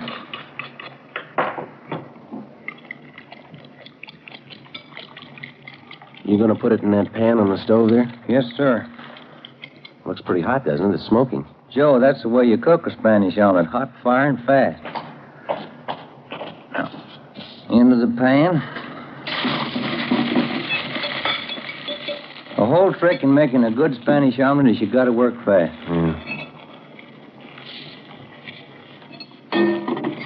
Where are all those little brown flakes on the top there? Oh, the onion skins. No, I don't know. That doesn't look right to me. Wait till you taste it. I'll get it.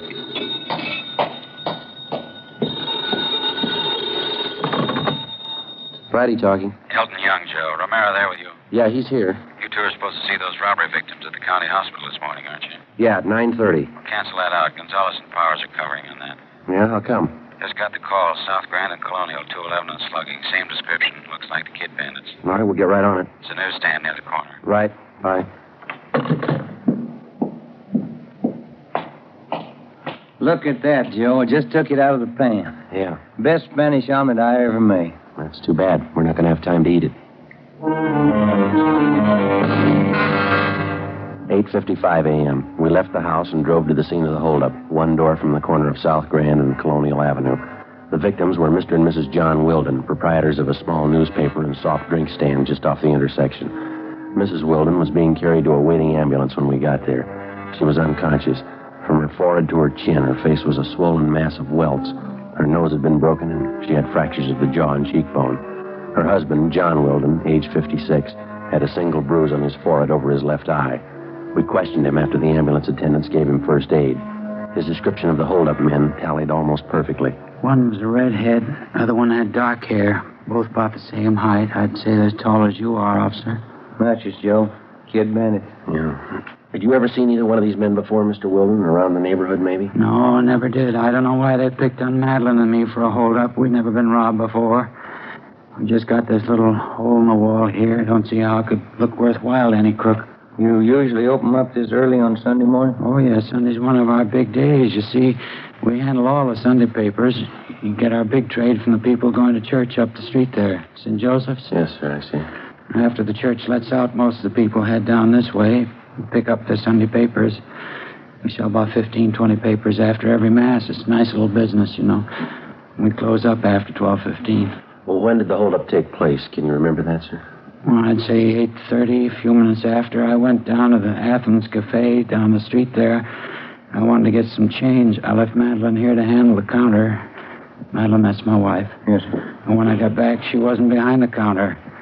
I took a look behind here and saw her cash box laying on the cement there, empty, and I didn't know what to think. Mm-hmm. What'd you do then? Well, I pushed through this door here. There's a little dinky storeroom just back of the counter. It's where we keep our supplies, candy and soda water. I see. You mind if we take a look, sir? No. Come right ahead. You see, when I came in, first thing I saw was Madeline. That's my wife. And she was lying there on the boards moaning, had her hands over her face. The two young fellows were standing over her, and both had guns. What did they do when they saw you? And they grabbed me and asked for money. I told them I didn't have any. I began to holler for help. One of them slugged me with his gun, then they ran out. I'm still a little shaky. You mind if I sit down a minute? Go ahead, sir. Oh, here. Let me get this box for you. Thank you. Say, I wonder if we could get you some water, or maybe a cold drink from the cooler. Oh, no. But you'll find a half pint behind those cases over there. A little brandy I keep put away. Over here? Yes, that's right. Behind those cases. I don't usually drink on Sundays. This is an exception, I guess. Here you are, Mr. Weldon. What's that on the floor there, Ben? No, near your foot there. Let's see. The light's not very good. It's a book of matches. Yeah. Are these yours, Mr. Weldon? These matches? No, I don't carry them. Well, your wife's, I guess, huh? I don't think so. Neither one of us smoke. What's that ad printed on the back here? Big Ten Cafe, steaks, chopped short orders, open all night, West Pico. Do you handle cigarettes and cigars here, sir? No, sir.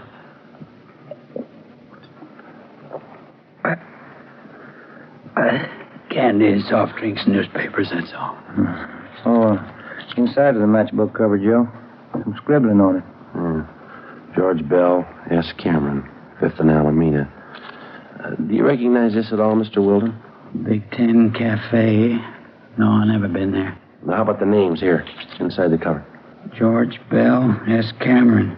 No, I never heard of him. Well, when you first came in here, Mr. Weldon, do you remember where the hold-up men were standing? Not too well. One was over there, and one was over there, I think. Could be, Joe. One of them might have dropped it. Trace them from that matchbook? Do you think that's possible? I don't know yet. How would you trace them that way? Analysis? Some kind of scientific work? No, sir. Legwork. 9:28 a.m. We called Leighton Fingerprints. As soon as they arrived, we dropped Mr. Weldon off at Georgia Street Receiving Hospital to see his wife. Ben and I drove back to the office. We had the crime report typed up and got out a supplementary broadcast on our original APB. We asked Frank Cunningham and R&I to run the names George Bell and S. Cameron through the files for a possible mate. We checked with the restaurant advertised on the cover of the matchbook, the Big Ten Cafe. The manager of the cafe failed to recognize either the names on the matchbook or the descriptions of the hold-up men. 9:52. We checked back in at the office. I'll get it. Robbery, Romero. Yeah, Frank. Yeah. Good, right. Thank you. Cunningham? You got a make on the name George Bell. Another one for Sam Cameron. Both of them run together. Got a long juvenile record. Good. You got an address on them? Yeah. Won't be hard to run down. What do you mean? Main jail. 5 days before, George Bell, a laborer, and Samuel Cameron, a part-time jewelry salesman, had been booked at the main jail on charges of being drunk and disorderly. The day after his arrest, Cameron was bailed out. Bell was still in the drunk tank. Ben and I went down to the main jail and talked to him. He didn't fit the description of either of the bandits. He was very cooperative, but he stated that he'd been very drunk and he couldn't remember too much. Just don't know, Sergeant. Sam and I went out and tied one on. When it came to, we were here in the drunk tank. You have no idea at all how your names got on this matchbook. I'm trying to think. We're pretty well heated up, Sam and me. That's another thing, that dirty Sam. What do you mean? He gets a friend of his to come up here and bail him out. Think he'd do anything for me? No. I bought the liquor. He lets me sit here now. Dirty Sam. You think he might remember about that matchbook? I don't know. I'm disgusted with him. If you see him, you can tell him that. Just let him know he's off my list. How about the address here on the matchbook, George? It says 5th and Alameda. Doesn't that mean anything to you? Were you and Cameron hitting some of the spots around that area? No, we were messing around over in Dogtown. Didn't get down by Alameda at all. Well, it must have some tie-in for you. 5th and Alameda? No. The only guy I know down there is Sanchez. Wait a minute. Yeah? Just a minute. Sanchez. Gus Sanchez, sure. I wanted to see Gus. I thought he'd put up bail for us. Yeah, go ahead. I got it now. I think I have anyway. It was the morning after, and I woke up here in the tank. Oh, a big head, you know. Really whipped. Mm-hmm. First thing I thought I was out. I figured Gus Sanchez might pop for bail. A friend of mine, you know. Gus works at a bar at 5th and Alameda. That's it. Well, how's it tie in? This other mooch is in the tank next to me. Somebody's popped bail for him, and he's getting out in an hour. So I asked him to call Gus for me, and he said he would. He wrote my name down, and he wrote down Sam's, too. That dirty Sam. And he took down Gus's address. Yeah, 5th and Alameda. You remember what this man looked like, one who took your name? Oh, let's see. No, everything was going around. He's kind of tall, I don't know. Would you remember him if you saw him again? Guy did me a favor. I'd remember him. Not like that dirty Sam. Well, how about his name? Did he tell you that? No, I didn't ask him. I should have, huh? You sure about the day this man was released? Positive. The same day I came in, Tuesday. Well, okay, Bell. Thanks very much. We'll be checking back with you. Yeah, all right. Hey, what about this guy? You got a beef with him? Well, maybe if he's the one we want.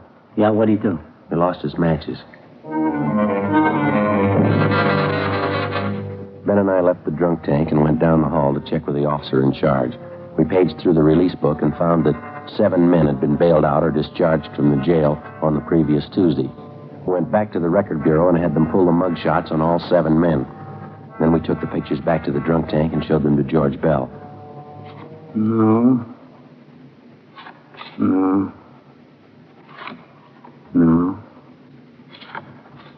Yeah, this one, I think. Can't be sure. I think that's him. George Bell had tentatively identified the mugshot of a Fred Guenther, WMA, 21 years old. Guenther had a previous record of grand theft auto, purse snatching, and drunk charges. His picture matched closely with the description of one of the suspects. 4 a.m., we contacted the Kid Bandits' most recent victim, John Wilden, at his home. We asked him to look at the same group of mugshots that we'd shown to George Bell.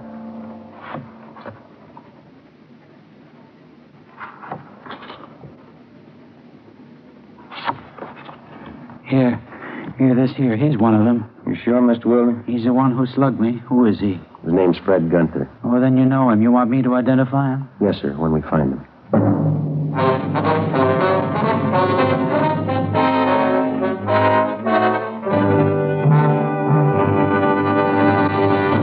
You are listening to Dragnet, authentic stories of your police force in action. Now, here's an authentic report from Fatima Cigarettes. 1949. Fatima more than doubled its smokers coast to coast. 1950. Another record-breaking year, with more long cigarette smokers insisting on Fatima quality than ever before. In 1951, enjoy Fatima quality yourself. Yes, friends, in Fatima, the difference is quality. Quality of tobaccos. The finest Turkish and domestic varieties, extra mild and superbly blended, to give you a much different, much better flavor and aroma. Quality of manufacture. Smooth, plump cigarettes rolled in the finest paper money can buy. Quality. Even to the appearance of the bright, clean, golden yellow package. Carefully wrapped and sealed to bring you Fatima's rich, fresh, extra mild flavor. Compare Fatima yourself. Fatimas now cost the same as other long cigarettes, but your first puff will tell you... Ah, that's different. Yes, in Fatima, the difference is quality. Start enjoying Fatima quality yourself. Insist on Fatima, the quality king-size cigarette. Best of all long cigarettes.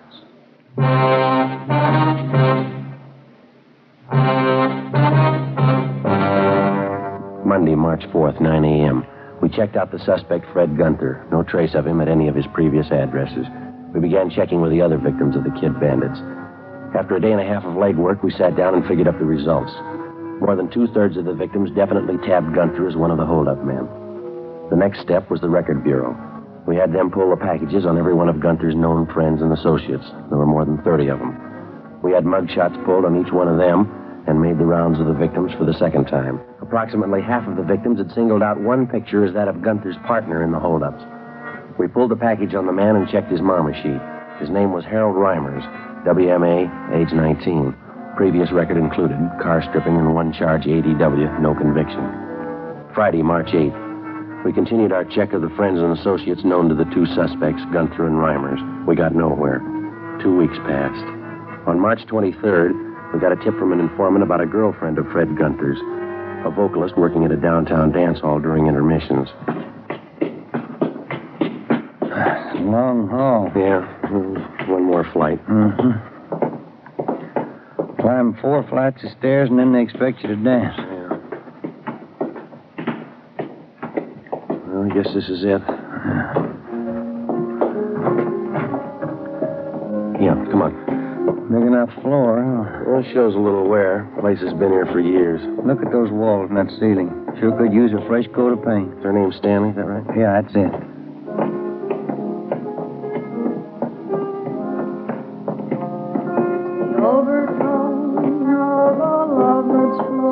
Excuse me? Hi. Your name Lorraine Stanley? Yeah, that's right. Sweet Lorraine, that's my billing. You with the band? No, we're police officers. I'd like to talk to you for a minute if we can. Oh, sure, all right. I was just rehearsing a little. What's it about, officer? Do you know Fred Guenther, Miss Stanley? Fred? Yeah, I know him. I used to be engaged to Fred. You happen to know where he is now? No, I don't. Guess I haven't heard from him in 3-4 months. Usually looks me up when I'm in town. Maybe he's sore about something, I don't know. Has he contacted you at all? Not since I got back from Bakersfield a month ago. I played 32 weeks in Bakersfield, the Ramble Inn. Sure hated to leave. Nice place. Mm-hmm. Where does Guenther stay in town? Do you happen to know that? Used to be that hotel on South Flower. Called him there, but they said he moved. Used to like Fred a lot. Not enough to marry him, though. Do you have any idea where he might have gone, where we could contact him? No, I really don't. Nothing wrong, is there, about Fred, I mean? No, it's just a routine investigation. We'd like to talk to him. What's it about? Can you tell me? It's a robbery investigation. We want to locate Guenther. Do you happen to know any of his friends here in the city? No. Maybe that's why he didn't call. He's in trouble. Mm-hmm. Robbery? Is that it? Well, we just like to talk to him, that's all. Well, if he's done something wrong, I'm not going to hide him. I can't afford to get mixed up in it. I've got a career to think about. I've worked too hard to throw it away. Well, how about the places Guenther usually visits, Miss Stanley? Bars, restaurants. You know any of those? Yeah, I remember a few. I can give you the names if you like. Poor Fred. I hope he didn't do it for me. Ma'am? Oh, Fred says he's in love with me. I don't know. He thinks I want money. Maybe that's why he's doing it. I told him, but he never believed me. All I want is my career. Well, do you think that Guenther might come around here to see you? Probably. He usually does when I'm in town. How about where you're living? I'm staying at a different hotel this trip. He doesn't know where he is. Poor Fred. He's going to be awfully disappointed. Hmm? How do you mean? Oh, he said he was going to get money and buy a ring. He's going to marry me this time. Poor Fred.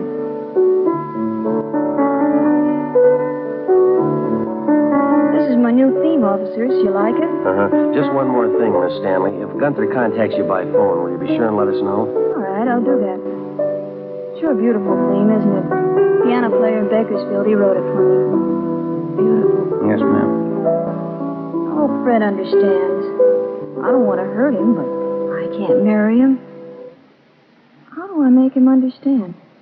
How do I explain it? I don't think you'll have to, ma'am. Before we left Lorraine Stanley, we told her that if Guenther should contact her, not to tell him that she'd talked with us. Stakeouts were placed on the dance hall where she worked and at the hotel where she was staying. Guenther's known hangouts were also covered. The next night, the Kid Bandits were back in business. They hit twice, a liquor store on Franklin Avenue and a tavern on South Flower. Guenther and Reimers were again identified as the two suspects. The stakeouts continued. The search went on. 4 days later, we got a tip from the proprietor of a shoe shine stand on West Temple that Guenther's partner, Harold Reimers, had been seen entering a small hotel up the street from his stand. We drove over and checked with the desk clerk. He identified Reimers' mugshot. He told us that the suspect wasn't in, but that he was expected back that night. Ben and I went on stakeout in his hotel room. 7 p.m. Reimers failed to show. Getting a little hungry, Joe. You? Yeah. What time you got now? 20 after 7. Stomach's starting to growl. Hey, what's that, a parade? Well, I don't think so. Let's see. Oh, it's the Salvation Army Band. Oh, yeah, Saturday night. Might as well check the office, huh? See if we can't get a relief. Yeah. Would you get me Michigan 5211, please? Michigan 5211. Yeah, we'll pay for it, thank you. Would you close the window, Joyce? A little noise. Yeah, okay. Robbery, please. Yeah, Young, this is Romero. How's that? You sure? Okay, thank you. Guenther and Reimers, they pulled a hold-up down South Main. When? 20 minutes ago. Guenther got away. Yeah. They got Reimers. 7:45 p.m. Ben and I got back to the city hall and went to the interrogation room. Together with Young and Carr from robbery, we tried to question the suspect, Harold Reimers. We talked to him for over an hour. He refused to tell us anything. We took him to the main jail where he was booked on 211 PC. 9:15 p.m. We went back to the office. I'll get it. Robbery, Romero. In just a minute. For you, Joe. Okay, thanks. Friday talking. Sergeant, this is Lorraine Stanley. Yeah, Miss Stanley. I'm over at work. The dance hall, you remember? Yes, ma'am. Anything wrong? Well, Fred just called me, Sergeant. I told the officers here. Fred Guenther? Yes, ma'am. Where is he? Did he say? No, all he said was he wanted to see me. Yeah? He said he was coming right over. 9:25 p.m. We called the men on stakeout at the dance hall and alerted them. Elton, Young, Ben, and I got in the car and drove over. We checked with the detail on stakeout. Guenther hadn't been spotted, but because of the large crowd entering and leaving the dance hall, it was possible that he could have gotten in unnoticed. We talked to the Stanley girl. She hadn't seen or heard anything further from the suspect. Ben and I staked out in her dressing room where Guenther said he'd meet the girl. It was a small converted storeroom at one end of the dance floor just behind the bandstand. Lorraine Stanley was on during the intermission. We waited. What have you got, Joe? Almost 10:30. This guy must feel pretty sure of himself. He pulls a robbery, he's almost picked up, and 3 hours later he makes a date to show in a public play. Well, he hasn't shown yet. I'm not too sure about that Stanley girl. How do you mean? Well, if she's that big an attraction for him. This is the only way out, huh? Besides that fire escape off the alley. Yeah, Young's covering the alley. Come on. Down here, Joe! He got by me. He's up the alley behind one of those trucks. He can't go far. That's a dead end. Stay here, Young, and cut him off. You all right? Yeah, he slugged me, knocked me down. I didn't see him in the dark. Come on, Ben. Yeah. Easy, huh? Sure dark. Yeah. Watch it behind that truck. Make room. I'm coming out. Watch it, Joe. Missed him. Coming at you, Young.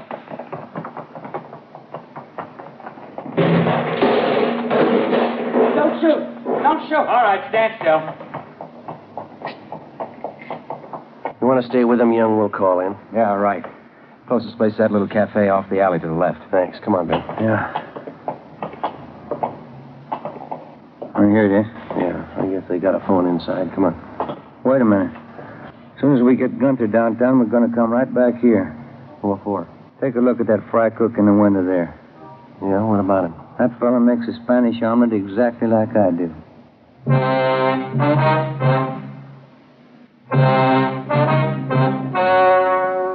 The story you have just heard was true. Only the names were changed to protect the innocent. On July 19th, trial was held in Superior Court, Department 86, City and County of Los Angeles, State of California. In a moment, the results of that trial. Now, here is our star, Jack Webb. Thank you. Friends, if you're a long cigarette smoker like I am, remember, in Fatima, the difference is quality. Now, believe me, this difference is mighty important. So important that you'll always remember the first pack of Fatimas that you buy. Fatima's fast-growing popularity backs me up on that. But look, you can prove it to yourself by getting a pack of Fatimas tomorrow. You'll find that they now cost the same as other long cigarettes. And your first pack will convince you to go right on smoking them. Join me and the new thousands who enjoy Fatima's extra mildness, Fatima's rich, better flavor and aroma. You'll discover what all we Fatima smokers know. In Fatima, the difference is quality.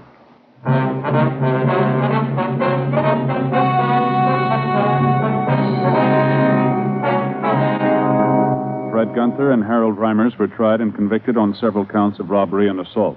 They received sentences as prescribed by law, and are now serving their terms in the state penitentiary.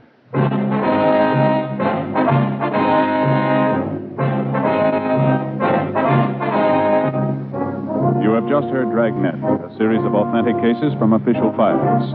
technical advice comes from the Office of Chief of Police W.H. Parker, Los Angeles Police Department.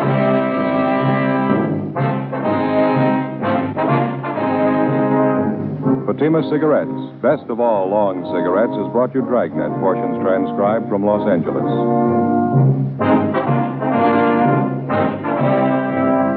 We the People is next with stories of today on NBC. Had a few wobbles in the transcription, it sounds like, on that one. 75 years ago, January 18th, 1951, Dragnet here on Classic Radio Theater with Wyatt Cox. Visit our webpage at classicradio.stream to support the podcast. Up next, Orson Welles, The Lives of Harry Lime.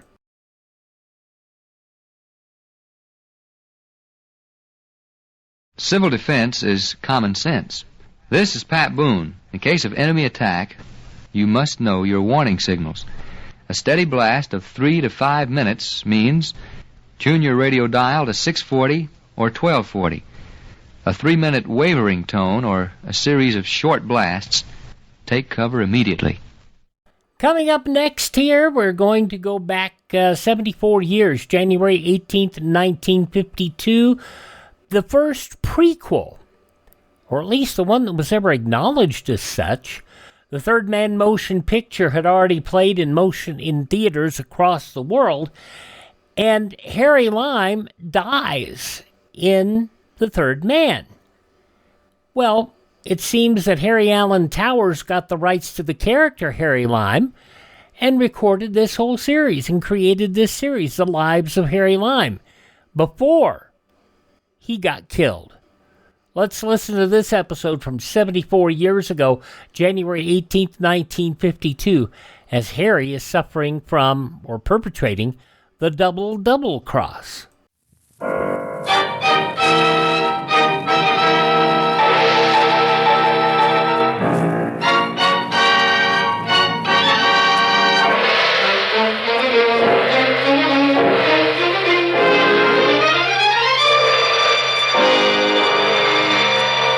Presenting Orson Welles as the Third Man.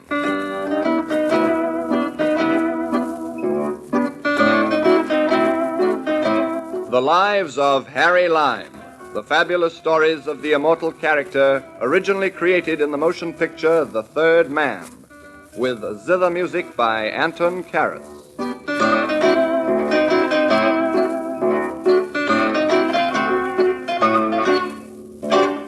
She's beautiful. Beautiful. Très chic, très French. She could have been, and for a while I almost kidded myself she was, the great romance of my life. But as Shakespeare, as somebody said once, dames is poison, likewise dolls. And believe me, the honey on those soft red lips of hers was laced with pure, unadulterated strychnine.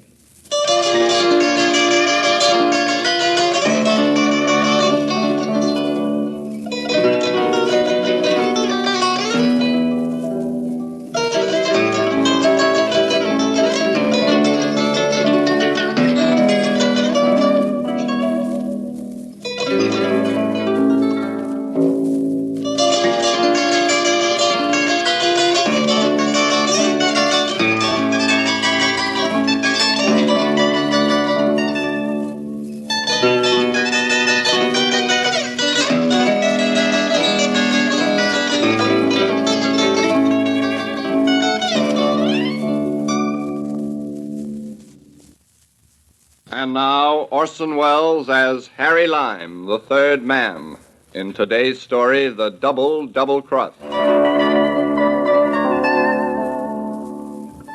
Monte Carlo, 1936. The sucker season was at its peak, and by an odd coincidence, my pockets were fuller than they'd been for a long time. Yes, life was looking pretty good.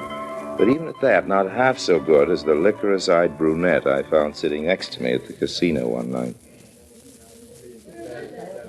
Faites vos jeux, messieurs et mesdames. Faites vos jeux, s'il vous plaît. Rien ne va plus. 18, rouge. That was me. I drew in my winnings. Lady Luck was sure smiling on me, just as she was frowning on the girl beside me. This girl had backed half a dozen losers or more in a row, and now her last chips were gone. She was fumbling in her handbag. Here was chivalrous Harry's big chance. I asked politely if there was anything I could do to help. Thank you, monsieur. You're very kind, but I seem to have mislaid my checkbook. I'm afraid I shall have to give up for tonight. Oh, you can't quit when you're so much down. I have no choice. Nonsense. Here, take this stack of chips. Oh, but monsieur... Please, go on. No, monsieur, I would not dream of. I'm a complete stranger. It's just a loan. But if I lose again, I may not be able to repay. I'll chance that. Please, take it. If you insist. I certainly do. Thank you, monsieur. Faites vos jeux, mesdames et messieurs. I'll put the lot on 21. The lot? Sure. But is that prudent? To a successful gambler, mademoiselle, the word prudent doesn't exist. When you got a hunch, play it.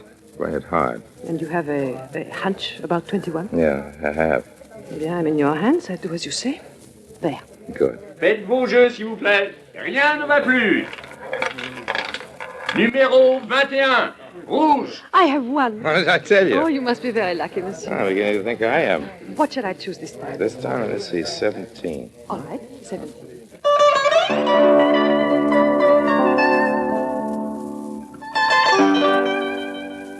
Well, that's how I met Louise. By 11 o'clock, we were both good winners and good friends. We decided to call it a night and strolled out into the casino gardens, and then after a while down to the seafront. It was one of those clear, blue summer evenings that poets write sonnets about, and to my amazement, I found myself getting kind of sentimental. Tell me about yourself, Harry. Well, there's not a great deal to tell. Oh, you are too modest. I could think of a few people who'd laugh heartily to hear that. What brings you to Monte Carlo? Business or pleasure? A little of each, I guess. What is your business? I'm a collector. What you collect? Objets d'art. How interesting. Of any particular kind? Anything that appeals to my sense of beauty. Do you often make a find? Sometimes. Tonight, for instance. Thank you. That is a very nice compliment. It's a little corny, but it has the rare virtue of being sincere. What about yourself, Louise? Do you live here in Monte? No, I am on holiday. I come from Paris. I might have guessed it. What part? Neuilly. Married? Is that important? Well, it could be. Yes, I have a husband. It's customary for a woman to sound a little more enthusiastic when she says that. I would rather not talk about him, if you don't mind. No, it's like that, isn't it? Yes. There's a cold breeze coming in from the sea. I must return to my hotel. So soon? I'm very tired. Oh, I'm sorry I've kept you out too long. Which way from here? Oh, please, you must not trouble yourself. I'll be all right alone. You don't think you can walk out of my life like that, do you, Louise? It would be more prudent. I've already told you there's no such word. Let's go.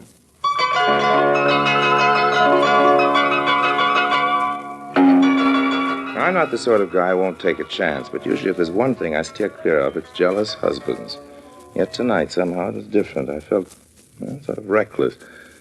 Maybe it was that perfume Louise wore. Maybe it was the moonlight. I don't know. Anyway, almost before I'd realized it, we were at the door to her suite, and she'd opened it. Would you like to come in for just one drink? Well, No, perhaps it would be better not.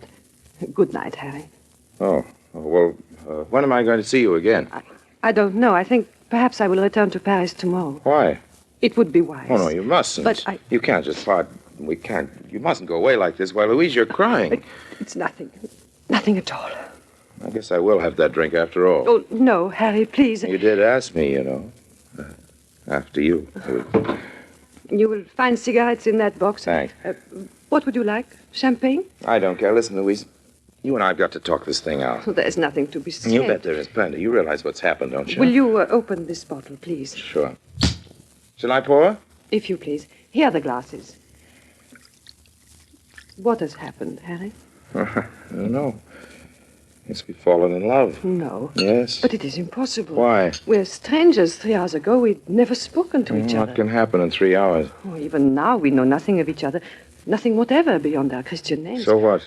It's against all common sense. How did common sense have anything to do with love? No, it's absurd. You don't believe that. Look at me, Louise. You don't believe it's absurd. You know it's true. You do know, don't you? Oh, Harry. I love you, Louise. Hold me tight. Oh, it's all so strange, so wonderful. What is this miracle that's happened? A pretty picture. Oh, who are you? Forgive me if I interrupt. Pierre.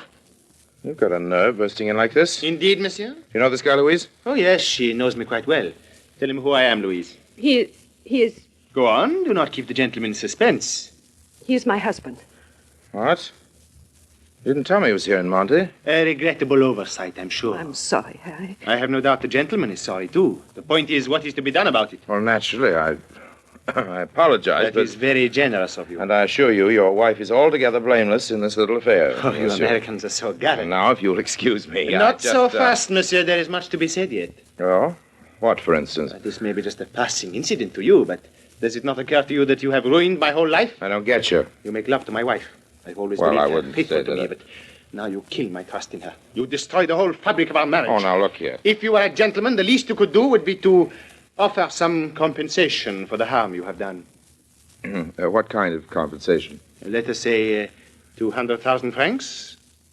Are you kidding? I assure you, I am very much in earnest. You seem to forget one thing, monsieur. Oh, what's that? If this story were to get out, it would create an unpleasant I get scandal. it. You would not wish that, I'm sure. I figure, kid. Blackmail, is that it? Call it what you will, monsieur. Okay, go ahead, Jim. I find it hard to prove, though. Louise and I both deny it. But Louise is a very truthful person. She would not deny it, would you, my dear? You did kiss me, Harry? Oh, yes. Yes, I did. So now we know exactly where we stand. You know, I'm surprised that an apparently smart pair like you two. I do not understand. Oh, I admit it's a neat little racket. I dare say it pays as well as most, but you should pick your marks with a little more care, you know. So now you insult us both, eh? Is that possible? Monsieur! This is intolerable. Relax, both of you. About time you learn my surname, Louise. It's Lime. No, Lime? Not Harry Lime. In the flesh. Not too much of And it, but we in the tried flesh. to. Oh, this is too absurd. You must forgive us, monsieur. We had no It idea. was you who picked him out at the casino. But how was I to know? He has about him such an air of naivete and I innocence. find it helps with the suckers. A million apologies, my friend. And from me, too. That's okay. And to think that you are the famous Harry Lime. Why, it is a very great honor to meet you, monsieur. This is a big occasion. We must drink to celebrate it. A toast. To you, my friend. No. Let's both drink to Louise. To me? To the greatest actress in Europe. Frankly, I was never more completely fooled in my life. Well, to Louise. Louise. Tell me, is this your regular racket? Oh, not at all. Merely what you might call a seasonal sideline. I see. It helps to pay our summer expenses. Oh, well, what's your specialty? We are interested in anything that promises a profit. Oh, who isn't? In point of fact, monsieur, if you happen to be free at the moment, it occurs to me we may be able to do business together. Oh? I have recently had a proposition, but it is not an undertaking for a woman. It needs two men. Well, let's hear about it. As you know, American dollars are easy to obtain on the continent and very difficult in England. There is a strong demand for them in London and a big profit for anyone who can smuggle them in. Guess there must be. The English customs are difficult, but it can be done. You see, among my other accomplishments, I am a qualified pilot. Now, here's the proposal. A certain gentleman in London is prepared to advance money for me to buy dollars here. At a date and time to be arranged, this gentleman will wait in a car at a place called Ilfred Moor in Devon. A plane will fly overhead, a passenger will parachute out, his pockets and attache case filled with dollars. He will be met by the gentleman who will collect the money and drive him to London, and from there he can make his way back at leisure to France. Well, what do you think? No. It's not simple? I'm sure it's a honey of an idea, but... But what? Well, presumably I'm the guy who's supposed to float through the air with the greatest of ease, huh? Exactly.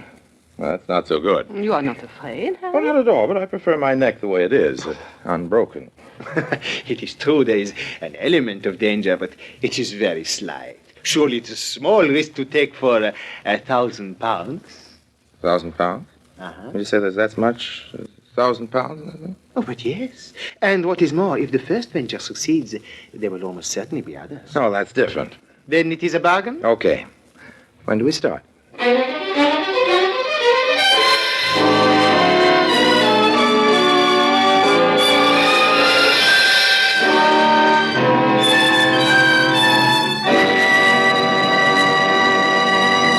In a moment, Orson Welles returns as Harry Lime, the third man.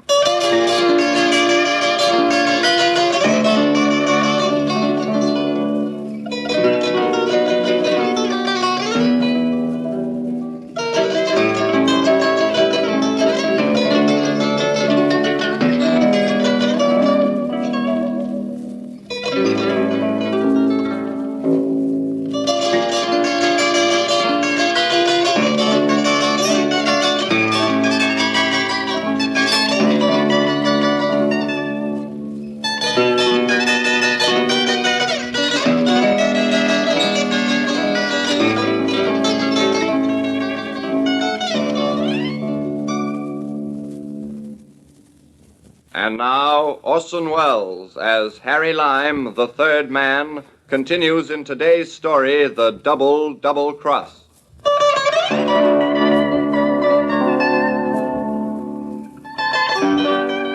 Well, we all went to Paris next day, and Pierre got busy organizing his end of the business. And about a week later, we drove to a little place outside Cherbourg where Pierre had a two-seater plane housed in a converted barn. And next morning, we took off.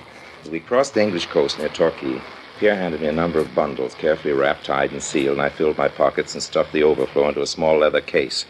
I had just done checking my parachute when Pierre called to me. This is Alfred Moore now. Are you ready? I guess so. There's no need to be nervous. That's all right for you. I'm the guy who's going to make the jump. Think of the 1,000 pounds. I am. Hard. All you have to do is to count 5 and then pull the ripcord. It's quite simple. Oh, sure. Nothing to it. All right? Now! I took a deep breath and jumped.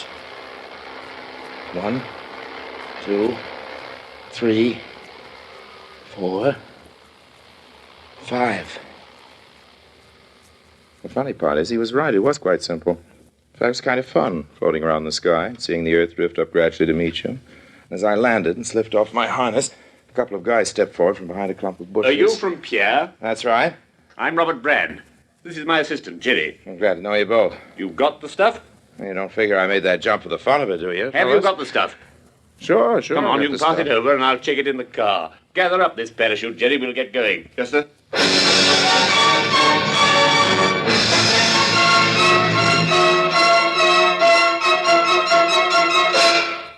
Didn't take me 2 minutes to find out this Brand was tough, the English gentleman type, but hard as iron. Pierre might have warned me. While his assistant drove us toward London, he and I sat in the back of the car, and I handed him each a packet, checked the seals, and then opened it and carefully counted every note. It took an hour or more, and we'd finished. Well, that's that.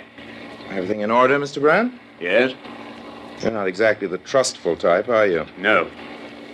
I'm glad Pierre didn't try to shortchange you. So you should be, Mr. Lime. How's that? I don't take kindly to that sort of thing. A courier who once delivered a package of diamonds to me was foolish enough to replace several of the best stones with paste imitations. Oh, what happened to him? No one seems to know. He just disappeared. Yeah. But surely if Pierre were to weigh in light, you couldn't very well hold me responsible. I could, and would, and will, Mr. Lime, if such a thing ever happened. I don't think that's kind of unreasonable, old man. Extremely so, but then I'm an unreasonable man. Stop at the next pub, Jerry. It's time we had lunch. Very good, sir.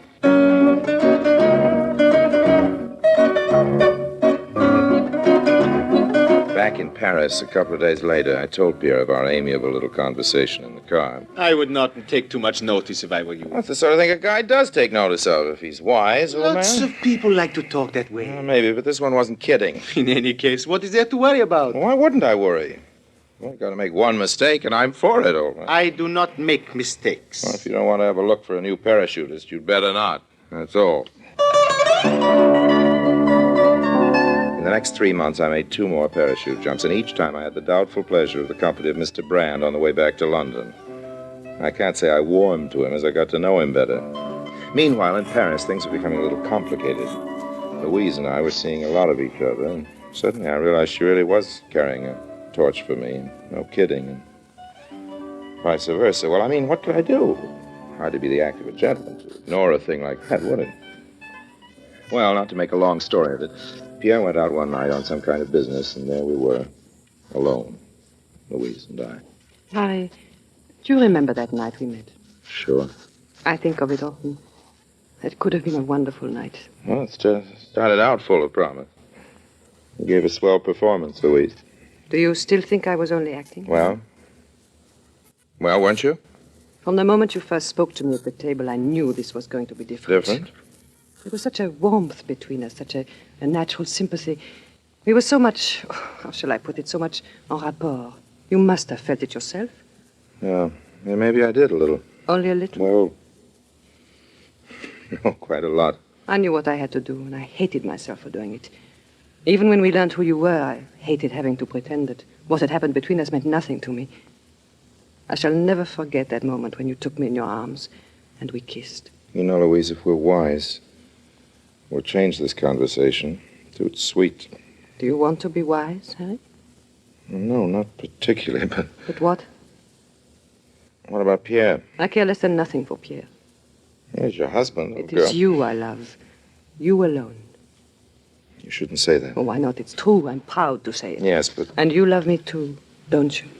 Well, Louise... You know you do. Let's go away, Harry, now, tonight. Think of the wonderful life we could have, you and I together.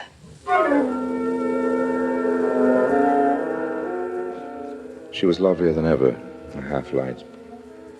Her black eyes were soft and tender, lips warm and red and inviting. If I'd been Superman, I couldn't have helped myself right then. I took her in my arms, and then from the corner of my eye, I saw a movement beyond the French doors. There was someone out on the balcony listening and watching. I'm not a suspicious guy. But something told me it was Pierre. I could almost see him reaching for his knife. I had to think and act quick. I let Louise go and turned away from her. Harry, what is it? Louise, we just can't do this, Louise. But... It wouldn't be fair to Pierre. Fair to Pierre? Pierre is my friend. Pierre's a good guy, and after all, there's such a thing, Louise, as common decency. And also, there is such a thing as love. That's just it, Louise. If ever I've given you the wrong impression, I apologize. I do not understand. I like you, of course, I always have, Louise, but as for anything more than that... Are you trying to tell me I'm that... trying to tell you as nicely as possible that I don't love you. I don't love you. I see. I'm sorry, but there it is. And so you should be sorry, leading me on the way you have. Now, be fair, Louise. I've never said one word. One word? What do words matter? You've told me 1,000 times in the tone of your voice, in your looks, in your touch. That's not so. That's not so at all, Louise. You misrepresented my manner, What Louise. a fool I've been. What a fool. I believed you, and all the time you were just amusing When yourself. I assure you... You will be sorry for this, Harry. I do not forget. One day you will regret ever having met me. Louise!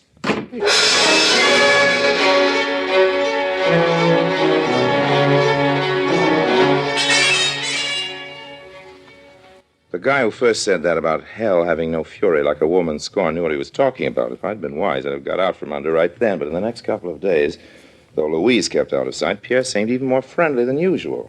As who wouldn't be after overhearing such a noble renunciation? Anyway, what finally decided me to stick around, however, was that we were all set for another mission to Ilford Moor. Who was I to turn back a chance of £1,000? Maybe I wouldn't have been so anxious if I could have overheard a conversation that I now know was going on in Scotland Yard, in London. Well, what do you make of it? Postmarked Paris, scented stationery, obviously a woman's handwriting. Yes, but the contents. Very interesting, I must admit. Yeah, but the point is, do you think what she says is true? Well, I couldn't say, old boy. Still worth investigating, don't you think? Even if nothing comes of it at all, it should make a very pleasant day's outing. Louise usually came with us to Cherbourg. For obvious reasons, she didn't this time. I was just as glad. As we flew over the channel towards England, I did quite a lot of heavy thinking, and by the time we'd hit the coast, I'd made up my mind. Pierre, I think you ought to know this is my last trip. That's strange. Why? I had a feeling it might be. Oh, yes. I think I'll stick in London a while. I'm tired of Paris. You've been a very close friend, Harry. We shall miss you, Louise and I. Well, we're bound to meet sometime in the future. I wonder, does Louise know about this? No, I just made up my mind, old man. I just made up my mind. I see. Have you any message for her? No, I don't think so. Nothing special. Eh bien, I will just say you send your love. My love? Oh, sure. Yeah, we must be over Ilford Moor by now, aren't we? There it is, just ahead. You have all the stuff? Yeah. You've checked your parachute? Yeah. All right, stand by. Here we are now. Give my regards to Mr. Brand. Oh, sure. I hope you have a pleasant trip to London with him. And for your own sake, I hope I have not made a mistake for once and shortchanged him. What's that? Hey, wait a minute.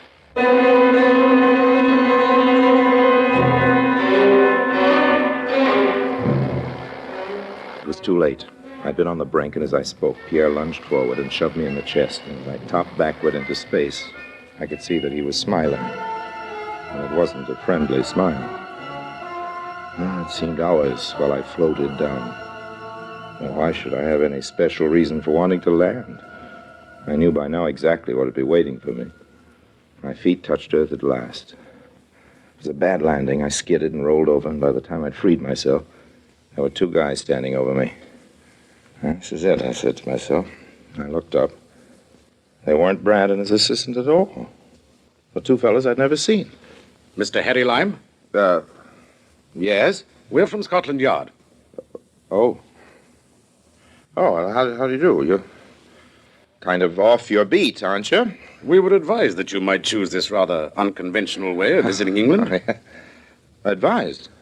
You mean we somebody... had a letter from a young lady in Paris. At least the writing suggests that she's young, and the perfume suggests that she's a lady. Soir de Noël, so my wife tells me. I get it, a sellout. She seemed to be under the impression that you may be carrying a rather large sum of money with you, in American dollars. I wonder what could have given her that idea. Well, you don't mind if we search you, I hope? Well, what happens if I do mind? I'm afraid we shall have to insist. Okay, go ahead. I'll take the briefcase. You attend to Mr. Lime's pockets. Certainly, old man. Well, I must say you have a few packages here, and all so neatly tied and sealed. It seems almost a pity. Oh, what's the matter? Well, this seems rather a lot of trouble to have taken for a wad of brown paper. A what? Brown paper, Mr. Lime. Look at it. Yes, and look at this. Yes, and this. In fact, it's all brown paper. So it is. Got it at once. Louise had spilled the beans to Scotland Yard in an anonymous letter, and Pierre dummied the packets knowing what Brand would do to me, the double cross. Only what they didn't know was that between them, they'd cancel the whole thing out and save my bacon. Funny, isn't it? It's really very funny. Yes, I'm afraid you have the advantage of us, Mr. Lime. Oh, how's that? We don't quite see the joke. No, and I guess you never will. What happens now? Oh, just a few formalities. Could I see your passport? Certainly, old man, certainly. I'm too glad to oblige. Yes. Well, it seems to be in order. That's fine. You gentlemen happen to be driving back to London? Yes. Then maybe you'll give me a lift. Oh, with pleasure. Well, come along. Let's go, shall we?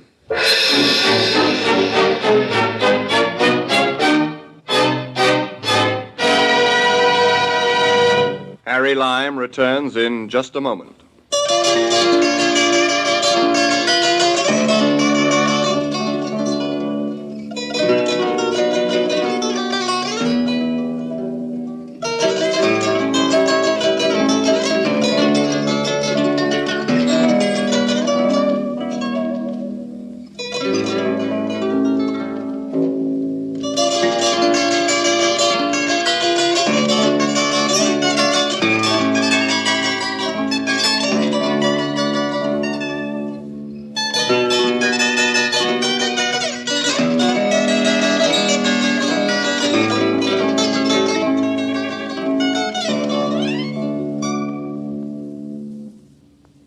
And now, Harry Lime. You know, I still find myself thinking sometimes of Louise. The dark black eyes, the kissable mouth. I wonder if I'll ever see her again. If I do, I'll run a mile. I'll be with you again soon to tell you another of my adventures. Meanwhile, don't forget the old saying, all's fair in love and war, but war is a lot less dangerous.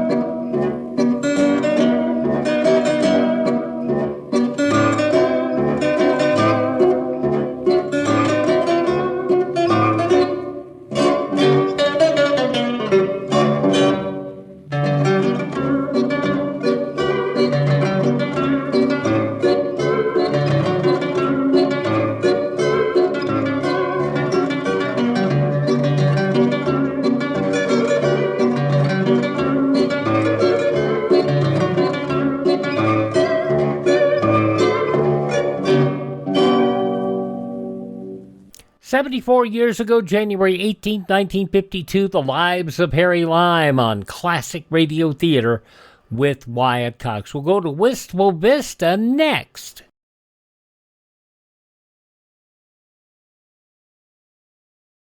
Civil defense is common sense. This is Boris Karloff. No one can guarantee the survival of every home during a nuclear war, but a strong civil defense can save millions of lives.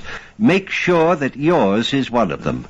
Learn how to protect your home. Call Civil Defense today. We wrap up this edition of the podcast with an episode of Fibber, McGee, and Molly. This goes back 71 years, January 18th, 1955. It's time for Fibber, McGee, and Molly.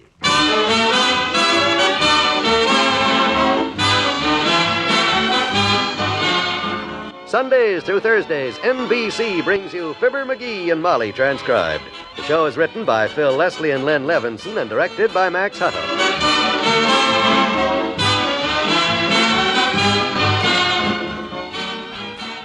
Here are Fibber and Molly before we get into our story. Babies, babies, babies. I never saw so many cute-looking baby pictures before. I like the one that's peeking out from under the blanket. You mean the little fella that wants to know if he's covered? That's him. And that's a good question, too. Lots of people have been asking that lately. Friends, McGee and I are looking at some of the wonderful baby photographs in a little booklet put out by the Prudential. It's called Plain Talk, and it answers the questions you've been asking about Social Security. Questions like, am I covered? How much will my family get if I'm not here? How much will I get when I'm 65? This 30-page booklet gives you easy-to-understand facts and figures on Social Security benefits and how much they are and how to get them. It's just loaded with information. And loaded with those baby pictures we were talking about. They're cute and amusing, like we said, but they also do a good job pointing up those all-important questions and answers on Social Security. You can get a copy of Prudential's Plain Talk without cost. Just scribble your name and address on a card and send it to Fibber, McGee, and Molly, Box 1212, Newark, New Jersey.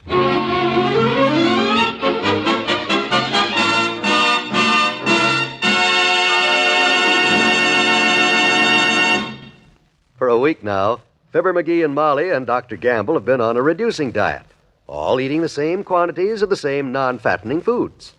There's $30 at stake for the one who has lost the most weight. And in a couple of hours now, we're going to see who's the winner.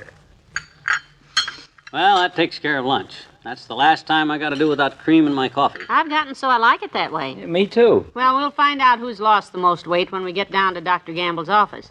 That's been the hardest part of this whole thing for me, Doctor. Locking up our bathroom scale and not knowing how I'm getting along. Yeah, it just adds to the suspense, my dear. Sure, makes it more like a sort of a sweepstakes.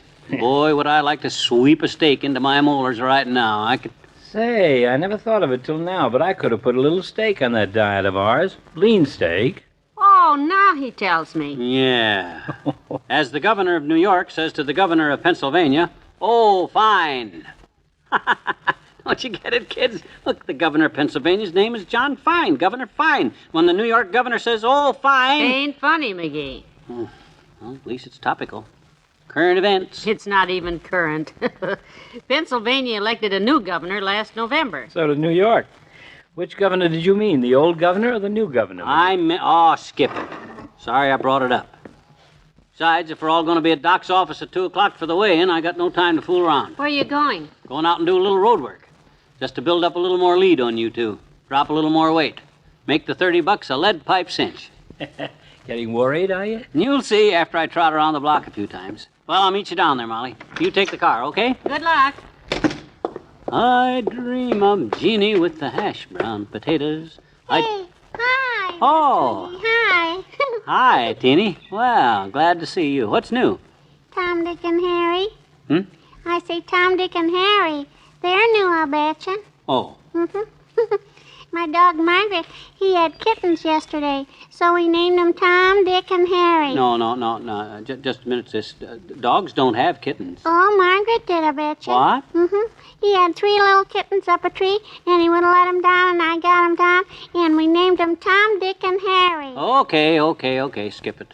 Well, I gotta run along, Teeny. Go and do a little road work. So if you'll excuse me, I'll go with you.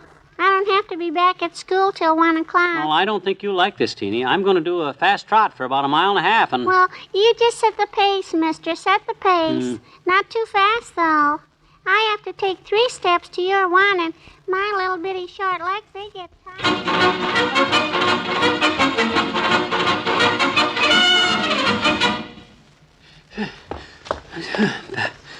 Phew. Oh, boy. That was really a workout. Oh, there you are, sis. Hey, what took you so long that last 3 times around the block? Frankly, I developed a slow leak in my enthusiasm. My energy went flat. Oh, let me at that drinking fountain, will you? I'm thirsty. Can I press the button for you? Here, let me press it. Thanks. No tricks now.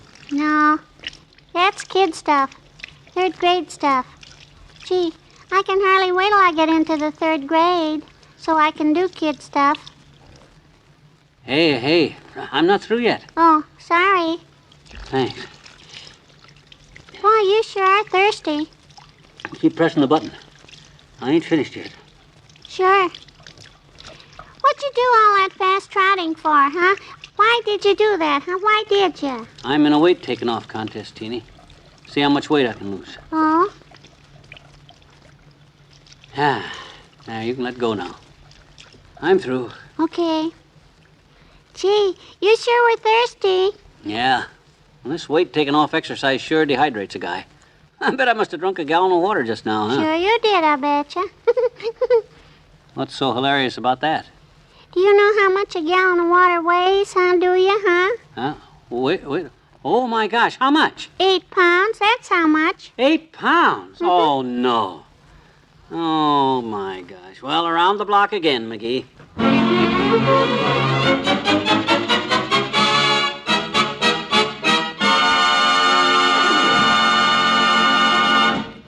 There's more fun with the McGees shortly. What have viceroys got that other filter-tip cigarettes haven't got? What have viceroys got that other filter-tip cigarettes haven't got? What have viceroys got that other filter-tip cigarettes haven't got? Yes, what have viceroys got? The answer is 20,000 tiny filters in every Viceroy tip. That's right. Inside every Viceroy tip is a vast network of 20,000 individual filters to filter your smoke over and over again. You get only the full, rich taste of Viceroy's choice tobaccos. And Viceroys draw freely, smoothly. So the next time you hear this question, What have viceroys got that other filter-tip cigarettes haven't got? You know the answer. 20,000 tiny filters in every Viceroy tip. No wonder more people smoke Viceroys than any other filter-tip cigarette in the world. Get Viceroys today. King-size filter tip. Only a penny or two more than cigarettes without filters.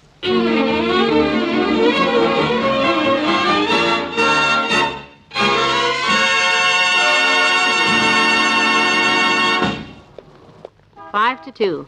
I'm a little early, but I'm so anxious to find out what I weigh. I just know I've lost weight, but I don't know if it's 5 pounds, 10 pounds, or... Oh, hello, Mrs. McGee. Come on in. Hello, Miss Ogilvy. Did McGee get here yet? Come on in, kiddo. We're waiting for you. Hiya, Molly. We're all set. Good. Have you got the money ready, Miss Ogilvy? Because I have a feeling that I'm the one. No, your husband and Dr. Gamble were just expressing the same feeling, Mrs. McGee. I have the money here, $10 from each of you, and I have the pad that I wrote your weights down on last week when this contest started. Well, you're the official weigher, Miss Ogilvy. Stand back, kids. I'll go first. Hold still, Doctor. How'd I do, huh? How much? Let's see. Your starting weight was 231, Doctor. Mm-hmm. Now it's, 3 pounds exactly. Only 3? Did he gain it or lose it? Oh, McGee. He lost it. Now, you next, Mrs. McGee? Sure. I know I lost more than that. We'll soon see. Oh, yes, I think so. Let me look at your old weight. Good, you're 4.5 pounds lighter. Oh, great, great. Well, it looks like you're the one then. No, it's very nice. But if you'll just climb down, Mrs. M., your husband will show you how a real weight loser loses weight. Okay, Miss Ogilvy. Just keep sliding that weight back, back, back. Whoop! That's it. What's it say?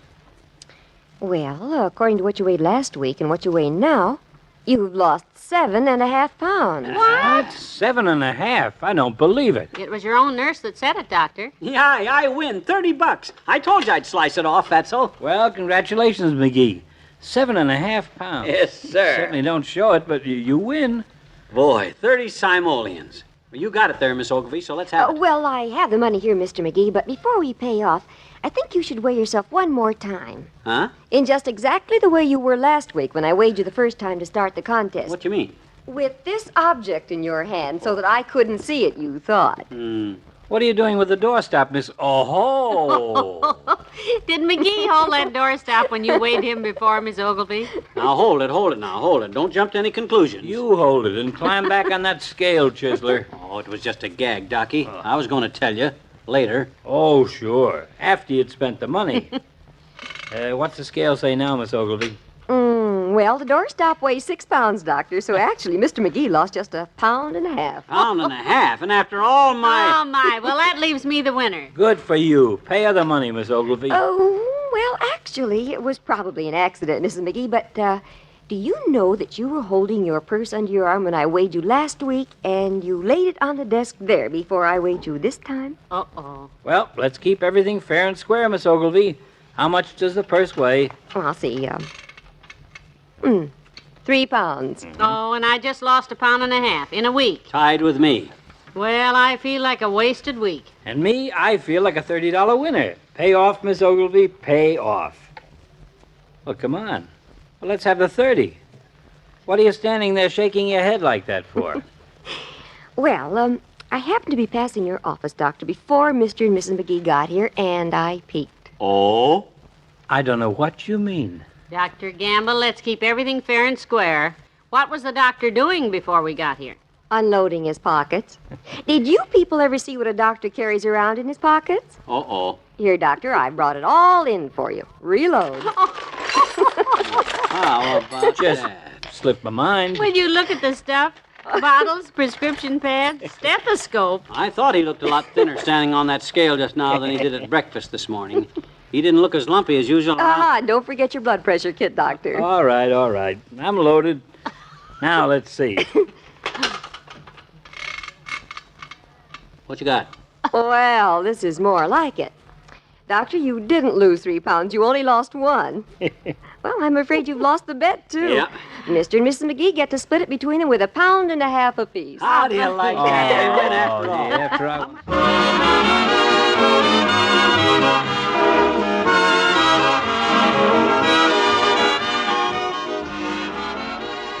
We'll say goodnight to Fibber and Molly in a moment. Well, friends, it's here. One of the most exciting food events of the new year. America's 7th Family Shopping Festival, sponsored by the Saturday Evening Post.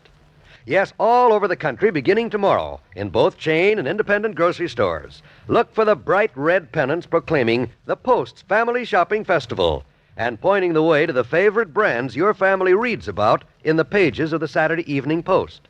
The brands your family knows as Post-recognized values. So this week, why not get the whole family together to go? Mother will appreciate the help. Sis will enjoy shopping with an eye toward the day when she has a family of her own. And Pop and the lads will get a real boot out of shopping for those special treats men enjoy so much. So be sure to take your whole family to the Family Shopping Festival, sponsored by the Saturday Evening Post. Yes, it's fun to shop as a family, and it's smart to buy Post-recognized values.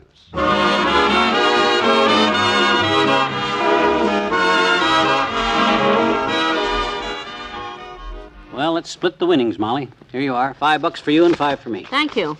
Not much, but it's clear profit. Profit? Sure. Do you realize how much our grocery bill for the past week ran over? What? $3 for watercress, $2.50 for spinach, then those turnips and all that lettuce this time of the year. Boy, we should have charged Doc board. Oh, dear. I don't think that $5 bill you have is going to cover it. Huh? I'm going to have to contribute mine, too. Oh well. Good night. Good night, all.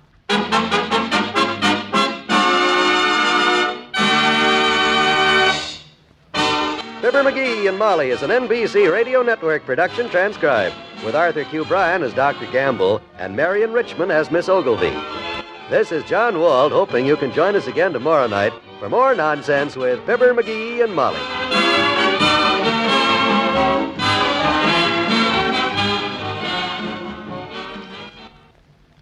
And from 71 years ago, January 18th, 1955, Fibber McGee and Molly on Classic Radio Theater with Wyatt Cox. Join us tomorrow as we go to the movies with Around the World in 80 Days, starring Ronald Colman, Magnificent Obsession, starring Myrna Loy and Don Amici, the Lux Radio Theater production of The Devil and Miss Jones, starring Lana Turner and Lionel Barrymore and Claudia.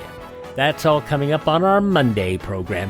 Hope your weekend was great. Hope you have a great weekend ahead. For more Classic Radio Theater, I'm Wyatt Cox.